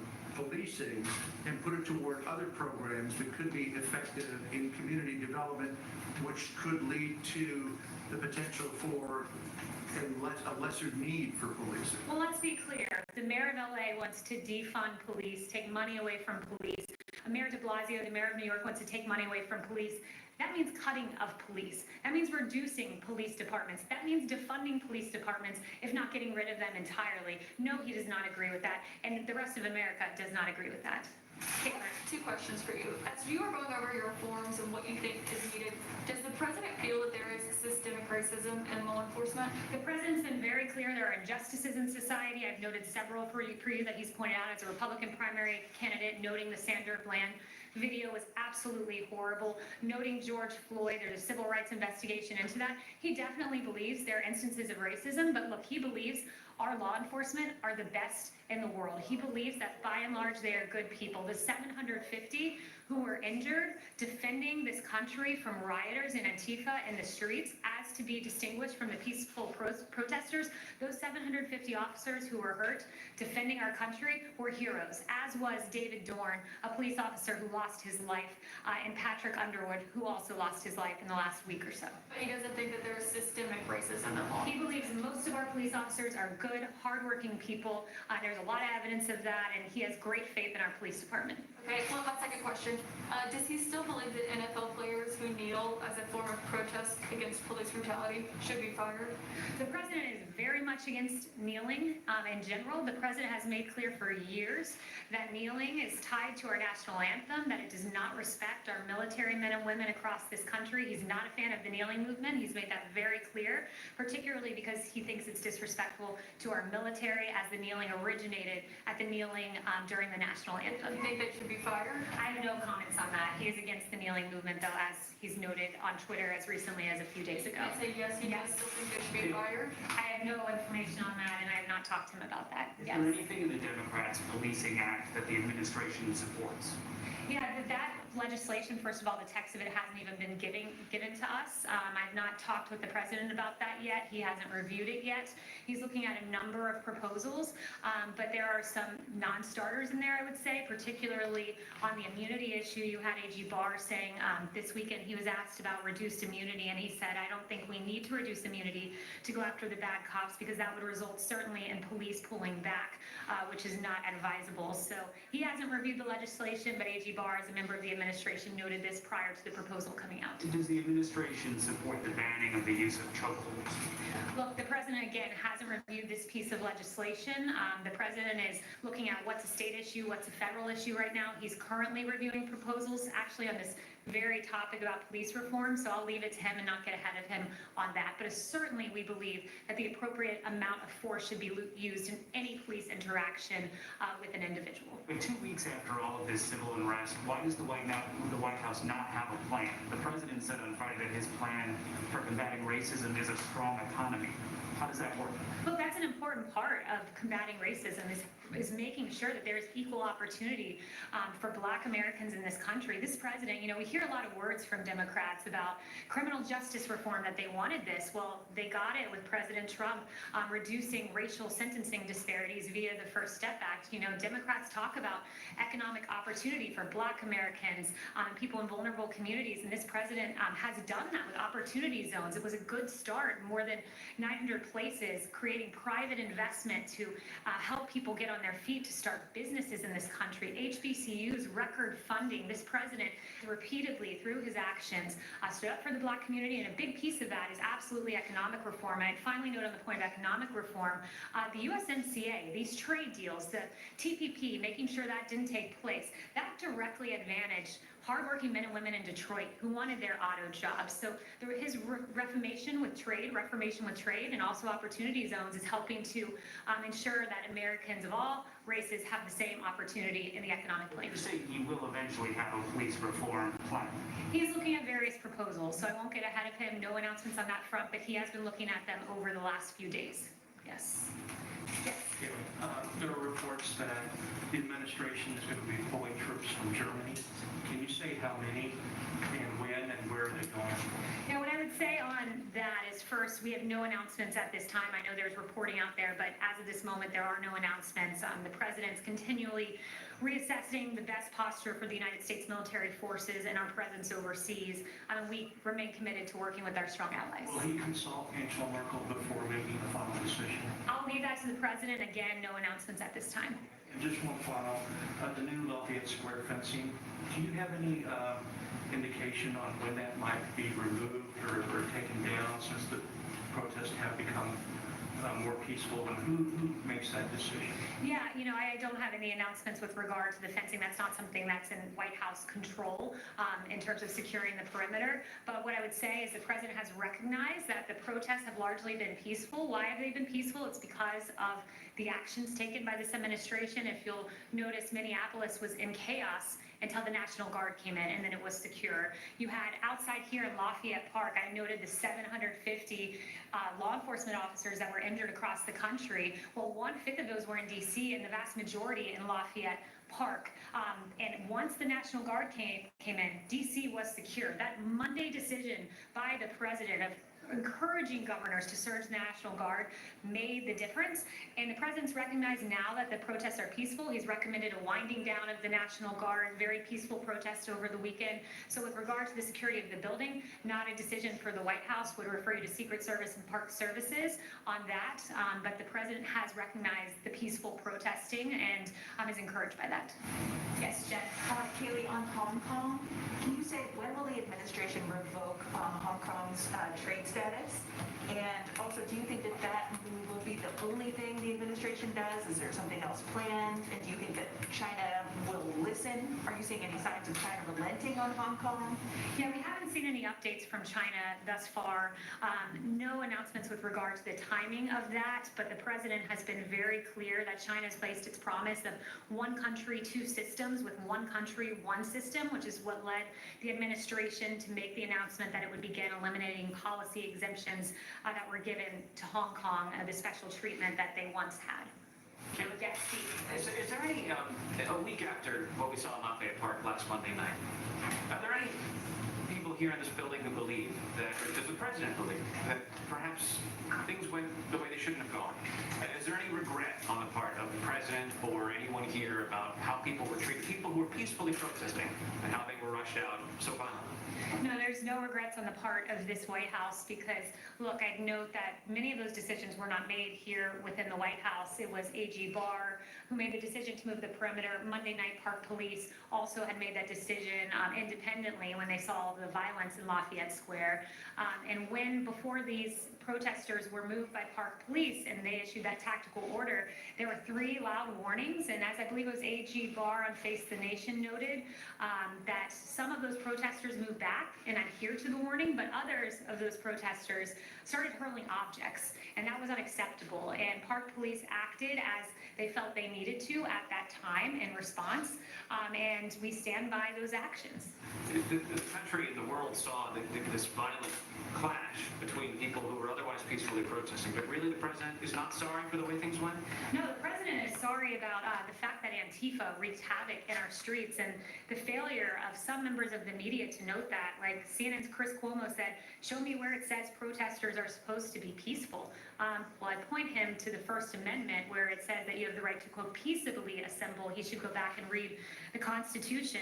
There are many others out there, like Don Lemon, saying that rioting is a mechanism to restructure our country.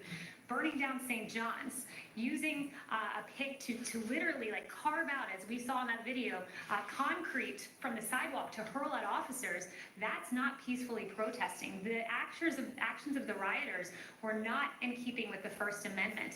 And I think the media needs to recognize there's a discernment between the peaceful protesters, many of whom I've seen, and the rioters. And yes, America will act against rioters. And yes, under President Trump, he will not allow burning buildings, 150 federal buildings to be defaced, and 750 law enforcement officers to be injured in our country. Can I ask you one more? Yes, President?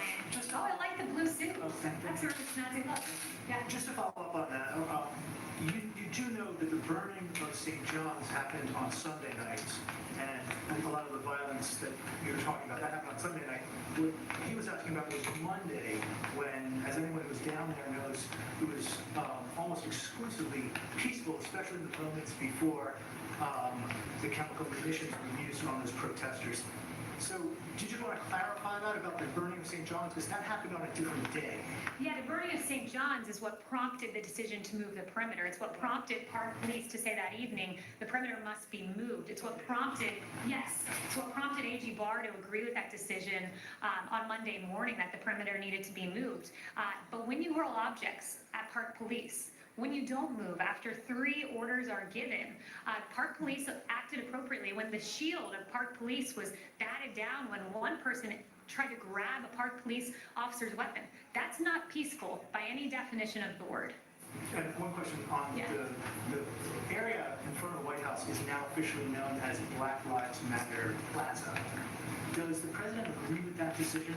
I haven't talked to him about it. Haven't mentioned that to him. Yes.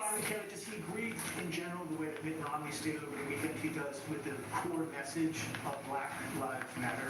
Yeah, Mitt Romney can say 3 words outside on Pennsylvania Avenue, but I would note this, that President Trump won 8% of the black vote, Mitt Romney won 2% of the black vote. I believe President Trump, people across the country recognize that while Mitt Romney has a lot of words, notably he said that 47% of the nation is dependent upon government, believes they are victims, believes that the government has a responsibility to care for them. Those were Mitt Romney's words not too long ago.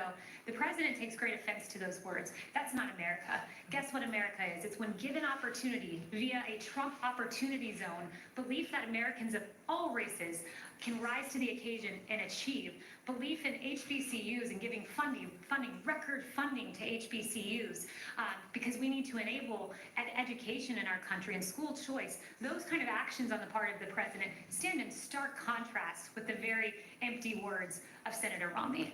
Yes. Thank you, Kaylee. As you have noted, the president's talked about the protest, he's talked about the death of George Floyd, but he still hasn't given a formal address to the nation. Why is that, and are there plans for him to do that anytime soon? So the president has addressed the nation on this. I know several media outlets chose not to cover it, but when he was down in Florida last Saturday, he said, and I have the whole thing here, as he said many times, the death of George Floyd on the streets of Minneapolis was a grave tragedy. It should never, ever have happened. He spent several minutes going through this. In fact, half of his speech saying, I understand the pain that people are feeling. We support the right of peaceful protesters. We hear their pleas. And he went on and on and on. He said on Monday, I am your president of law and order and an ally of peaceful protesters. So he has said it. Some in the media have chosen not to cover it. Those words are out there and they're documented. Yes. Ebony, thank you. Obviously, we're hearing a very optimistic message from the president about the jobs numbers and the stock market recovery. But in an executive order on Thursday night, the president said that he determined that without intervention, the U.S. faced the likelihood of a long economic recovery with persistent high unemployment. I'm just wondering why we're hearing 2 messages from the president and how the American people are supposed to feel about the economy for the rest of the year. Yeah, well, the president sees Friday as a great stride toward what he ultimately wants, which is this rearing economy that we had, where paychecks were growing and at the fastest for low-income workers. We were at a very good place before he chose to stop the economy to save 2.1 million lives potentially. So he took the action that was necessary at the time. He wants to get us back to that place we were at. He's the one who can do it. He's noted there's going to be a time of recovery. He thinks that Q4 will be good, next year will be great. Monday was a great, an unexpected note that the market believes in this president, that employers believe in this president, that they believe they can open their doors in the Trump economy. So it was a note of a great first step of progress, but rest assured there are many more steps that we have to take to get back to the hottest economy in modern history, but we will get there under President Trump. Yes? Sure. Sticking with the economy, New York City began reopening its economy today after a very long lockdown. Does President Trump think we need another coronavirus stimulus package? And if so, what would he want to see in it before he signs it? Yeah, he's remained open to a phase 4. There was some discussion about this. There was a meeting last week at the White House about that, actually. So won't get ahead of him, but he has said there are several things he wants. Payroll tax holiday was one of them because that directly advantages low-income workers. Several other things that he would like to see in the package. Won't get ahead of him, but he's certainly still open to a phase 4, but it can't be, as he's noted, just state and local bailouts for blue states that have run their states into the ground because of decades of Democrat policies. Chanel. Thank you, Kaylee. Would President Trump support an actual increase in police funding to help offset some of the damage that could be waged on departments that are defunded across the country? Yeah, so again, that would be getting ahead of the president on that exact proposal, but he's been very clear he does not support defunding the police in any way, shape, or form. He noted, in fact, just a little bit ago to me that we have seen violent crime come down in this country. And why, at the time when violent crime's coming down, why would we defund the police, who are in large part responsible for helping America to get to a place where our streets are safe? So I would point you to that and before getting ahead of the president on a specific policy. Yeah, can I ask about Louis. I want to ask you about defunding for this movement that's going on. How does it impact the crime scenario here? You said, sorry, I didn't hear the last The part. defunding the police, how does it impact the crime scenario here? Crime rates are going up. Do you think that will impact the crime? Yeah, absolutely. Look, our police officers are the ones who are defending this country and making sure that we have law and order in our streets, and there's no more evidence of that than just taking a look at the wrong numbers. Our police are described as the blue line in American society between peace and chaos, between order and anarchy, and that thin blue line has done quite a bit. Just looking at 2018 numbers, murder arrests 11,970, robbery arrests 88,130, aggravated assault 395,800, violent crime arrests 495,900. That's police officers who are doing the arresting. You eliminate police officers, you will have chaos, crime, and anarchy in the streets, and that's something that's unacceptable to the president. Do you think this is political in nature? The entire movement is political in nature? Is politically motivated, this movement? This movement? What the president believes is, look, when you look at, I would just take at their own words, Black Lives Matter DC, and Black Lives Matter DC said Black Lives Matter means defund the police. So if that's what the movement means, of course the president stands against defunding the police. All Black Lives Matter, including the life of David Dorn, who perished in the last week and a half, including Patrick Underwood, who also lost his life this week. All Black Lives Matter, but in terms of the movement Black Lives Matter, they define themselves as defund the police, and that's something this president stands against. Frank. Yes. Blacks are disproportionately arrested and disproportionately incarcerated in this country, and when they return to society, they are often denied the right to vote, sometimes for the rest of their lives. Is the president concerned about this disparity, and does the president favor restoring the rights of all those who complete their sentences so that they can participate in the 2020 election? So I haven't spoken to him on that issue specifically, but what I would note is your question does edge on the notion of criminal justice reform. Obviously, someone who's wrongfully incarcerated, that we need to address that situation. And the president has, with the First Step Act, a great piece of legislation that says pregnant women can't be shackled when they're having their baby in jail. These are basic, common sense, human decency reforms that the president put in place. The sentencing disparities that are at play because of the Violent Crime Control and Law Enforcement Act of 1994, that crime bill which has been derided and rightfully deservedly so, by civil rights leaders. This president helped in part to rectify that. And I'd note that the First Step Act, the beneficiaries, more than 90% have been Black Americans. So this is a president who's always stood on the side of justice, but I have not spoken to him about that specifically. Is there anyone who I haven't gotten to? Yes. Emily. Thank you. I'd like to ask a question on behalf of myself and then one from a colleague who can be here. Sure. So many complaints were made against Derek Chauvin prior to the death of George Floyd, and I was wondering if President Trump believes that disciplinary records and complaints against police, as well as police personnel files, should be accessible to the public. States have differing laws on this, but should there be a minimum national standard on police transparency with respect to these complaints and records? Yes, it's a good question, but again, it would get to what the president's going to propose going forward, so I won't address that or get ahead of that. But the particular incidents you reference of George Floyd, it was egregious, and that needs to be looked at and is being looked at, not just at the state level, but at the level of the DOJ as well. Thank you. And from a colleague, does President Trump urge Prince Andrew to comply with his Department of Justice's request for an interview in the case against Jeffrey Epstein? I haven't spoken to him about that, so I would not get ahead of him on that. John? Caleb, a couple questions on coronavirus, if I could. Is there any thought being given to returning to, if not a daily coronavirus briefing, frequent coronavirus briefings? And on the reopenings, the president said some weeks back that he would continue to monitor the situation, and that if any states were doing things that he didn't think were appropriate, he would step in to intervene. As the president, in any of these reopenings, particularly as coronavirus cases are increasing, which could be due in part due to increased testing, is he seeing anything that gives him concern? So I would note this. First, Dr. Burke sent me some new information before coming out here that new cases have stabilized, and many of the new cases are being identified through proactive monitoring and finding asymptomatic cases. Today, we saw the lowest new mortality report since the end of March, less than 500.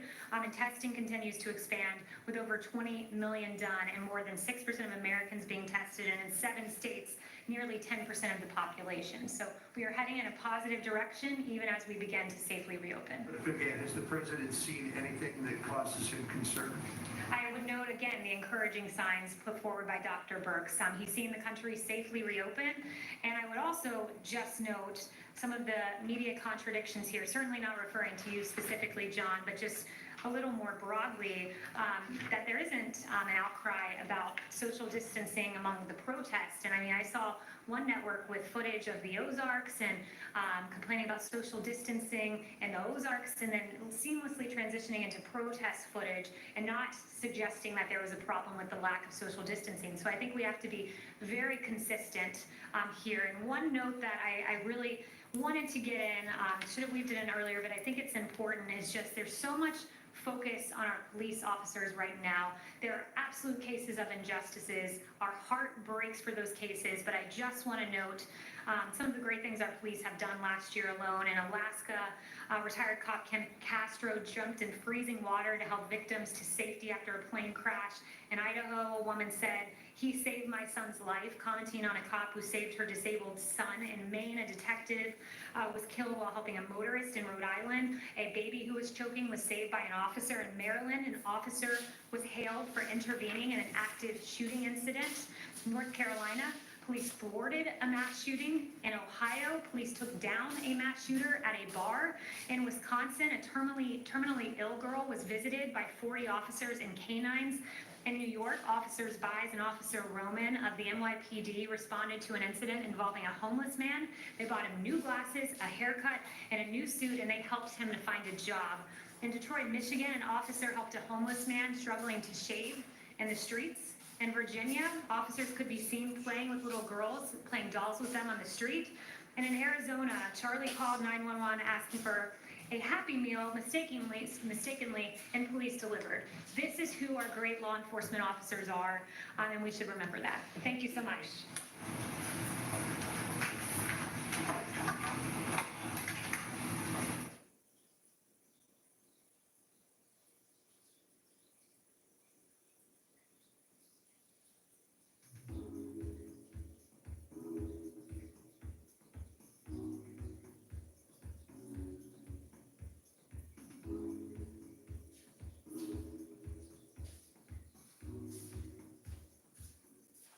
best and worst foods for your liver.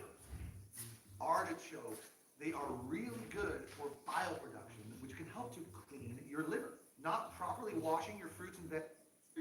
Under President Trump, 7 deregulatory actions have been taken for every 1 new regulation. This amounted to $50 billion in regulatory cost savings, and it is important to note that this deregulation agenda lowers the cost for every American. The cost of these burdensome regulations fall disproportionately and benefit disproportionately lower income Americans. So this president took action to roll back the burdensome regulations that harm low-income communities and make sure that these lower-income Americans are taken care of. For example, the president's deregulatory agenda will boost household income by $3,100 annually. Thanks to President Trump's rolling back of the Obama-Biden-era CAFE standards, families will have access to cheaper cars. The president's healthcare deregulation will also save patients nearly 10% on prescription drug costs. These real wins for the American people will disappear with a re-regulation agenda, which is why President Trump will continue to pursue his historic deregulation activity. On another note, we saw encouraging news yesterday on vaccines. Moderna's vaccine candidate is showing promising signs. It produced a positive neutral immune response among the 45 participants in the study. This is comparable to what we see in recovered patients.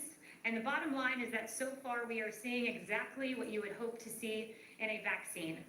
They're expected, the Moderna vaccine in particular, is expected to reach phase 3 by late July with 30,000 participants. And finally, on the therapeutics front, I just want to note a very encouraging Regeneron contract, a $450 million contract for monoclonal antibody cocktail. This is a bioengineered version of convalescent plasma. One of the several therapeutics available to treat COVID. Can be used for prophylaxis and treatment, and they say they could have up to 70 to 300,000 vials of this by the end of the summer or early fall. So Operation Warp Speed continues. We continue to see encouraging news on the therapeutics front, and with that, I will take your questions. Jeff. Thank you, Kayla. Maryland Governor Larry Hogan said today that President Trump has left states to fend for themselves during this pandemic. He accused the president of not listening to medical experts. That is quite a takedown coming from a Republican governor. Yeah, it's really striking, his comments, especially when you compare them to his past comments. This is revisionist history by Governor Hogan, and it stands in stark contrast to what he said on March. It's the great communication that the president has had with governors. On March 19th, he also said, thank you, there's been tremendous cooperation. And what is so striking to me about reading that op-ed is Governor Hogan begins with this dramatic April 18th scene where South Korea delivered tests.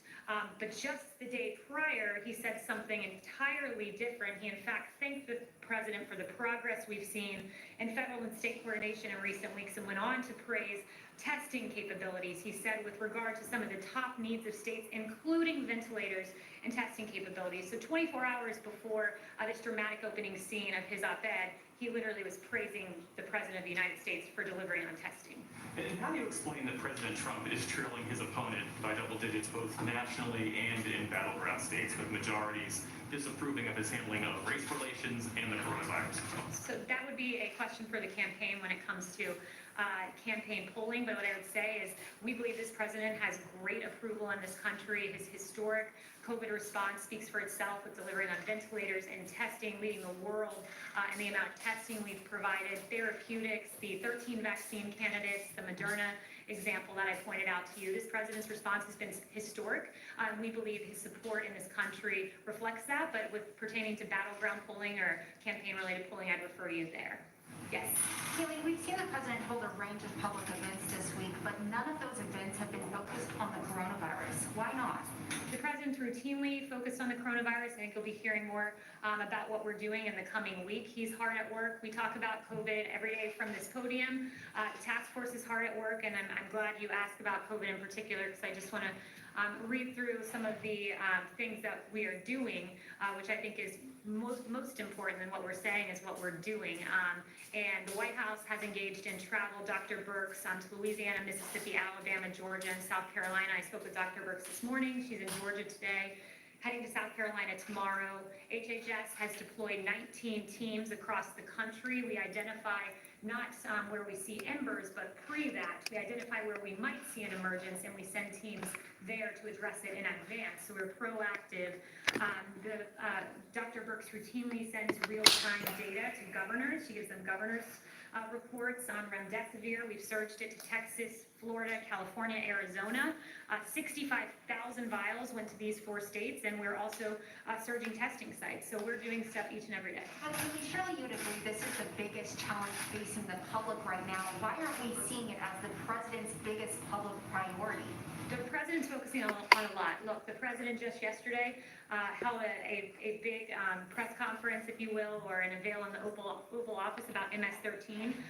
COVID is something that we're focused on. It is a top priority of this administration. It's why the task force meets. It's why I mentioned to you we're taking all those steps. But there are other things the president has to focus on, namely Democrat cities not controlling their streets, namely the mayor of Chicago, people dying on the streets of her city every weekend, and the president sent her a letter saying you must secure your city. The president's involved in Operation Legend in honor of Legend Talaferro, a young man who lost his life, sending federal assistance to St. Louis, a city that has asked for our help, and he's shown up. The president's focused on MS-13, who tragically maimed and killed those 2 young little girls, and he's held their killer accountable, the leader of that ring. So the president's focused on COVID. It's a top priority. He's focused on the violence in the streets. He's doing a lot of things at once, and that's the great thing about the Trump administration. But when's the last time he attended a task force briefing? The president is briefed on coronavirus each and every day. Yes, Darlene. Thank you.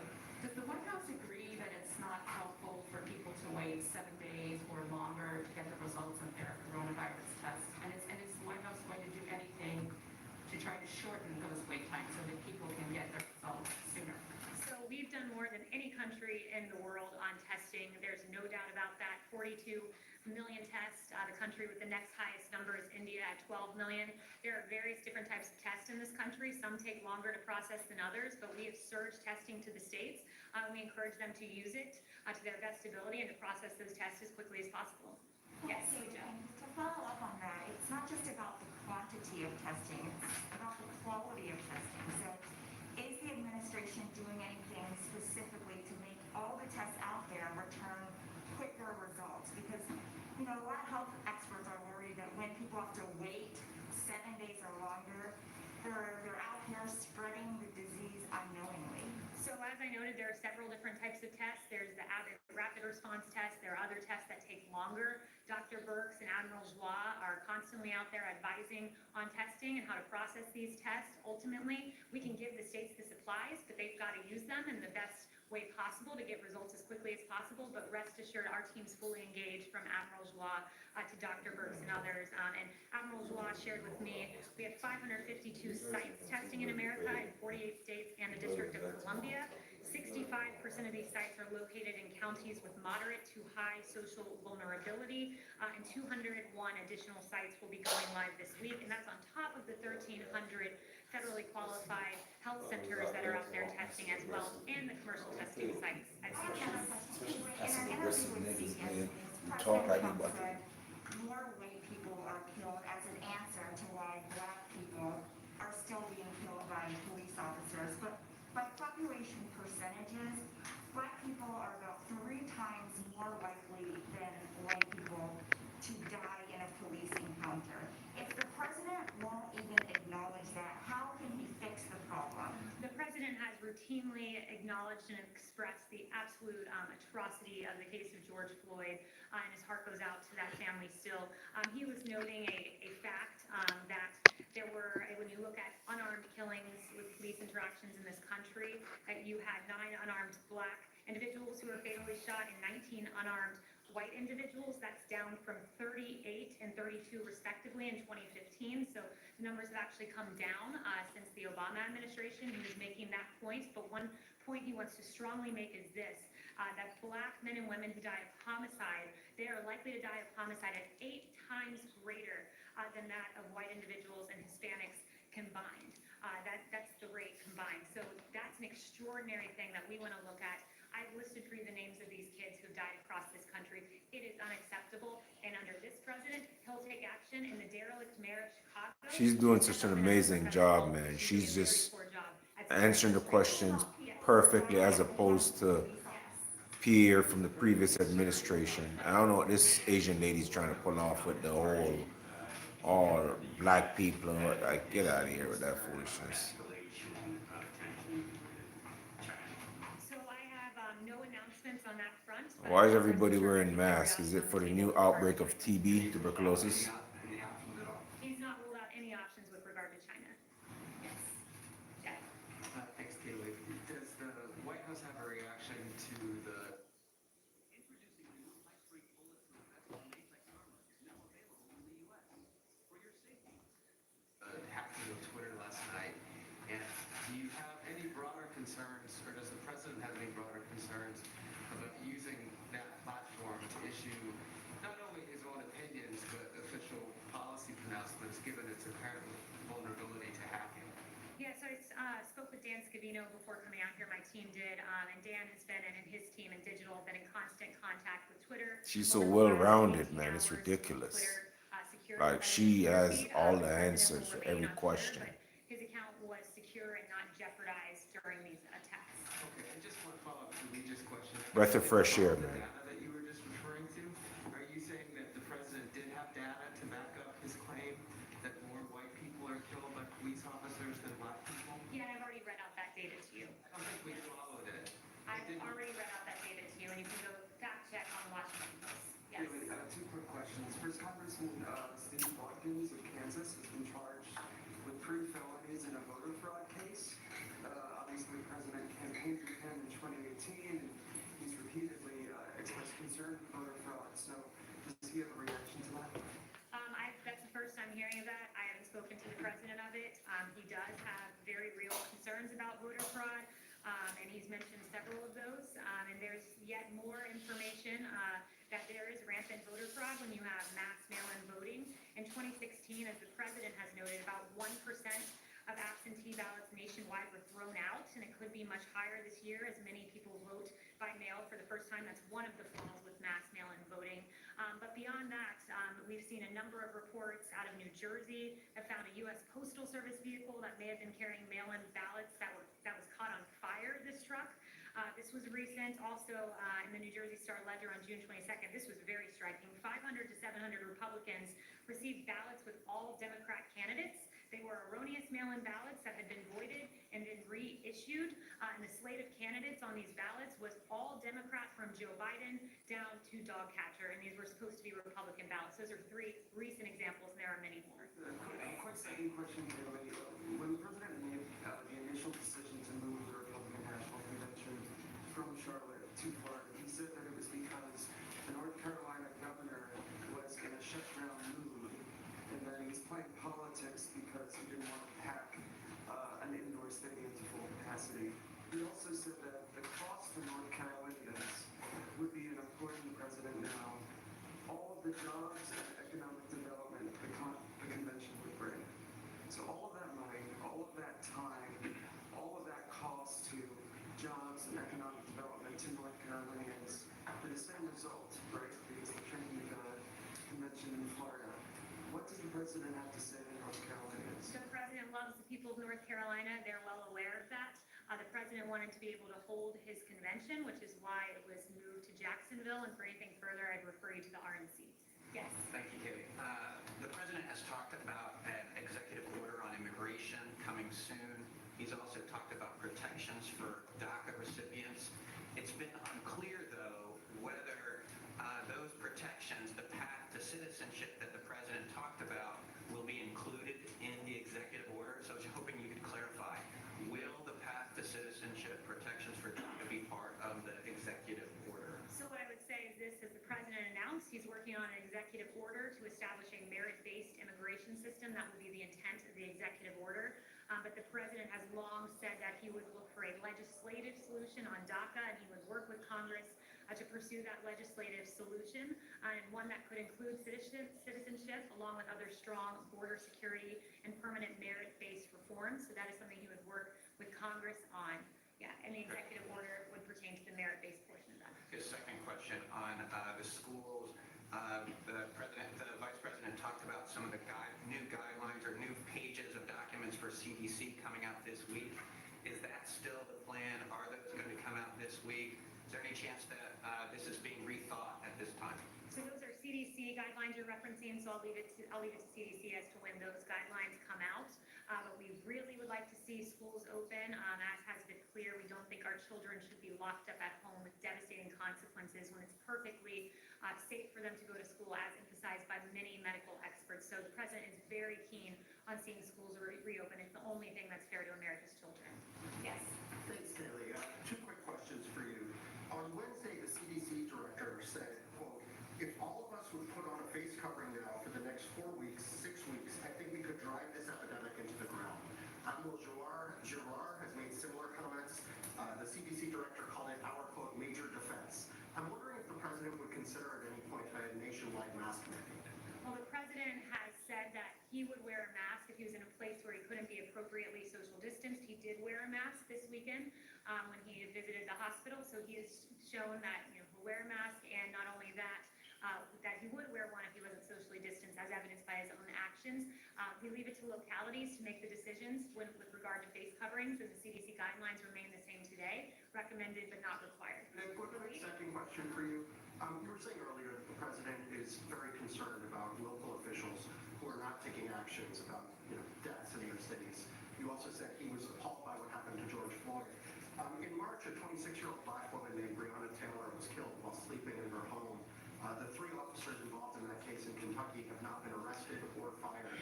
Is the president monitoring that case at all, and does he want to see justice for Breonna Taylor? Yeah, I won't weigh into that other than to say I'd refer you to the DOJ, who takes federal action where necessary, where the facts merit, but our hearts grieve for Breonna Taylor's family. Thank you. I have a question on China. President Trump is the only U.S. president to have stood strong against China, which is of great comfort to countries like India and his other allies in the Asian neighborhood. Does he have a message to China on this? And has he spoken to China, other countries, how to collaborate against China?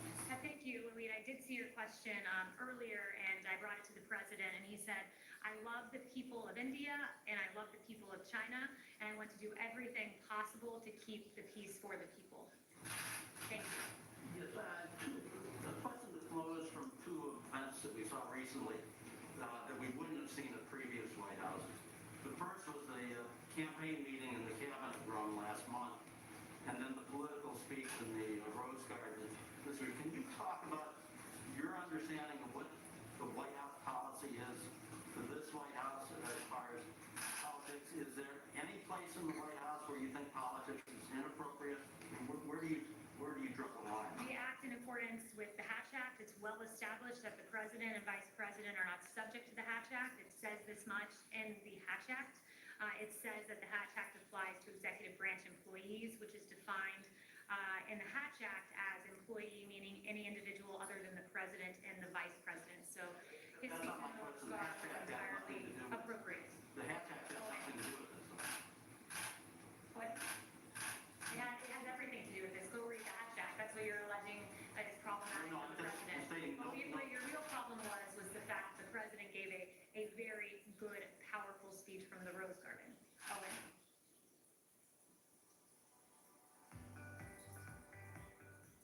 Introducing the FilterSort Whole House Water Conditioner, a complete home water filtration and conditioning system by Pure Again Water. Calcium and magnesium are healthy minerals found in your home's water supply. However, when these ions are heated, they can wreak havoc on your home, causing hard water and scale buildup in your pipes and appliances. In the past, traditional salt-based water softeners have been used to soften water. However, these systems require a lot of maintenance, waste thousands of gallons of water, and the sodium can damage your home over time. This is why we've created a salt-free system that requires no bulky tank, uses no electricity, and wastes no water, while providing clean, conditioned, great-tasting water throughout your home. Here's how it works. When water enters the system, it will travel through 2 carbon block filters, which will remove up to 99% of chlorine from the water, as well as any other harmful contaminants. After the water is purified, it then enters the 3rd stage, which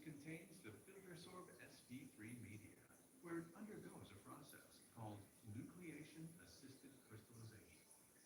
As the water passes through the filter-sorbed media, calcium and magnesium is transformed into harmless nanocrystals on the surface of the filter-sorbed sp3 beads. Once these crystals are formed, they are very stable and unable to form scale. As these crystals flow through your water system, they will begin removing any existing scale buildup, unblocking even the toughest hard water scale from your pipes and appliances.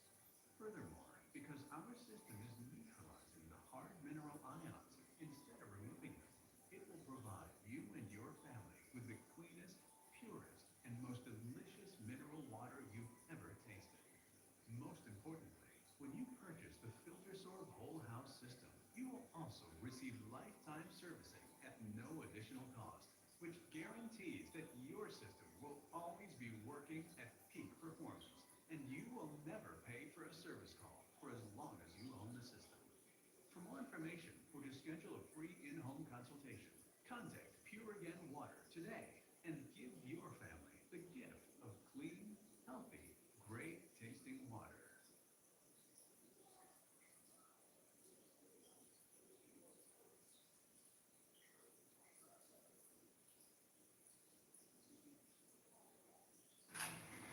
Well, you talked about earlier the school districts, but we're seeing more school districts, at least in Virginia, for example, last night, deciding to go online only. What does the president say to parents out there who are now going, okay, what do I do with my kids? Yeah, the president has said unmistakably that he wants schools to open, and I was just in the Oval talking to him about that. And when he says open, he means open and full, kids being able to attend each and every day at their school. The science should not stand in the way of this. And as Dr. Scott Atlas said, I thought this was a good quote. Of course we can do it. Everyone else in the Western world, our peer nations, are doing it. We are the outlier here. The science is very clear on this.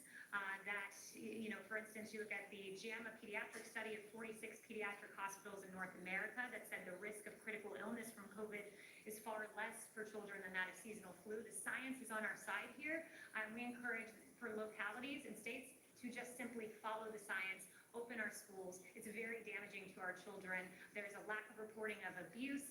There's mental depressions that are not addressed, suicidal ideations that are not addressed when students are not in school. Our schools are extremely important. They're essential, and they must reopen. Yes. Thanks, Bailey. The U.S., Canada, and the U.K. today accused Russia of trying to hack coronavirus research, vaccine research. I was wondering if the president has a response to Russia to that.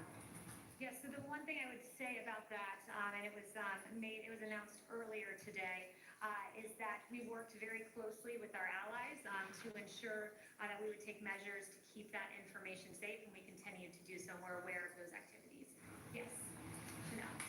Thanks, Bailey. On the CDC, on the movement of data going straight from CDC to HHS now, understanding that HHS needs access to real-time data, was there also any concern whatsoever undergirding this decision regarding CDC's possible manipulation of data? There were some reports coming out of Florida. Certain states were coming out and saying mid-level CDC reports were not necessarily accurate. And so did that have any effect in this decision to send data straight to HHS? No, the intent for this decision, and I talked extensively today with Dr. Birx, with Secretary Azar, and with Dr. Redfield about this. The intent of this is we need to make sure that there is daily data that is being given to Dr. Birx and others who are running point on a lot of our actions with remdesivir and identifying hotspots. And I would point out, and I just want to explain this because I think there's been some confusion in the press, that there are two methods of data collection. The one is the National Healthcare Safety Network, and this is a CDC system. And this is where hospitals voluntarily report their data, and about 81% of hospitals were reporting their data. So we don't need 81% of hospitals reporting data. We need 100% of hospitals reporting data because it is critical that Dr. Birx and others receive the daily admissions, ICU use, and PPE numbers. And when you're only getting 81% of hospital data, that means you've got 19% of hospitals that were unaware of their needs. So what happened is we also have a second method of tracking this data, and it's the TeleTracker database, and this is an HHS system. And this was initially used for purposes of provider relief funding, and we asked hospitals to tell us about their COVID admissions so that we could identify possible hotspots. And as it turns out, this data ended up being more complete, more up to date with information. And so ensuring that hospitals are reporting into this system where we're getting more complete data was the reason that HHS has had this transition where they've asked hospitals to transition reporting to the teletracker system. It's important, especially with remdesivir distribution, that we know exactly where the needs are so we can surge them. So this Still have access to this data. Yes, that's right. So I did confirm that with Dr. Redfield, that this is completely open source data available to the CDC. Secretary Azar says we insist that they use it, and no one, and Dr. Redfield confirmed this, no one is taking access or data away from the CDC, and that data is routinely published so that the American people are fully informed. Yes. So I wanted to follow on that briefly.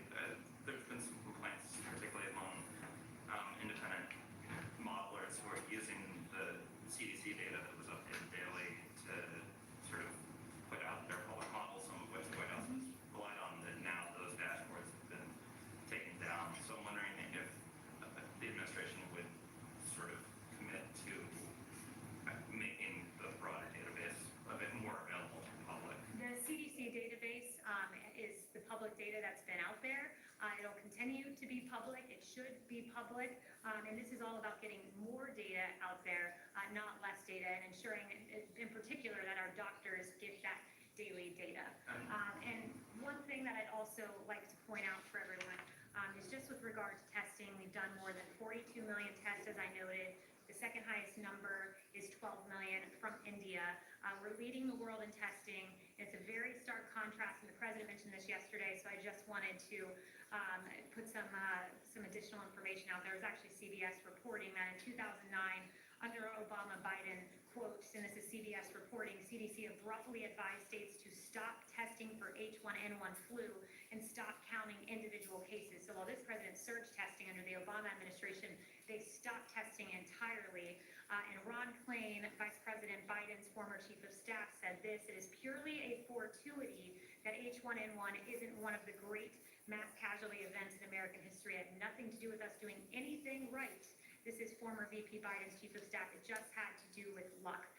Contrary to that, this president led the world in testing, led the world in ventilators, redistributing ventilators, 4 therapeutics, 13 vaccine candidates, 1 going into phase 3 clinical trial. This response has been extraordinary and historic. We didn't cause testing, the Obama-Biden administration did, and that was a shameful decision. Thank you.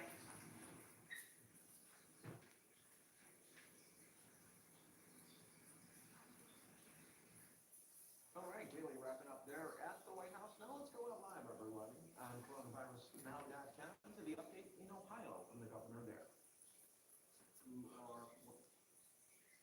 All right, fam.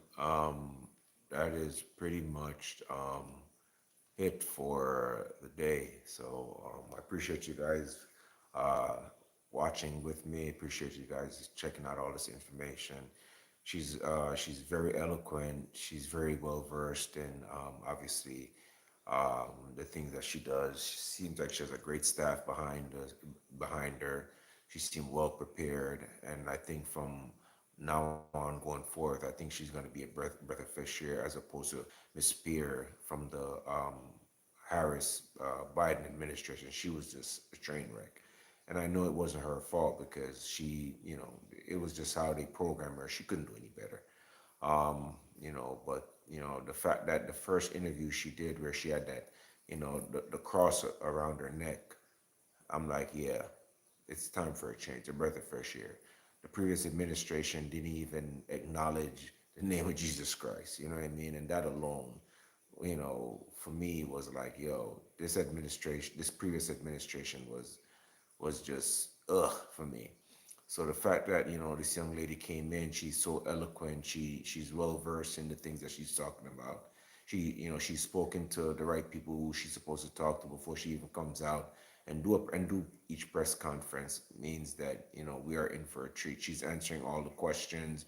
One she doesn't know, she's not flabbergasting and going back and forth and acting like hear an explanation somebody wants to give you. You just want to hear the truth. Hey, what's this going on with this and this and this? I don't know. That's it. Sometimes even if they know and they say they don't know, I don't know is enough, than just, faking it. That's what Pierre was doing prior with the Biden administration. But with all that said, guys, I appreciate you guys joining in. Thank you for joining in. I appreciate every single one of you. May God bless and keep every single one of you. May God bless the Republic. May God bless the United States of America. And have a wonderful morning. Take care.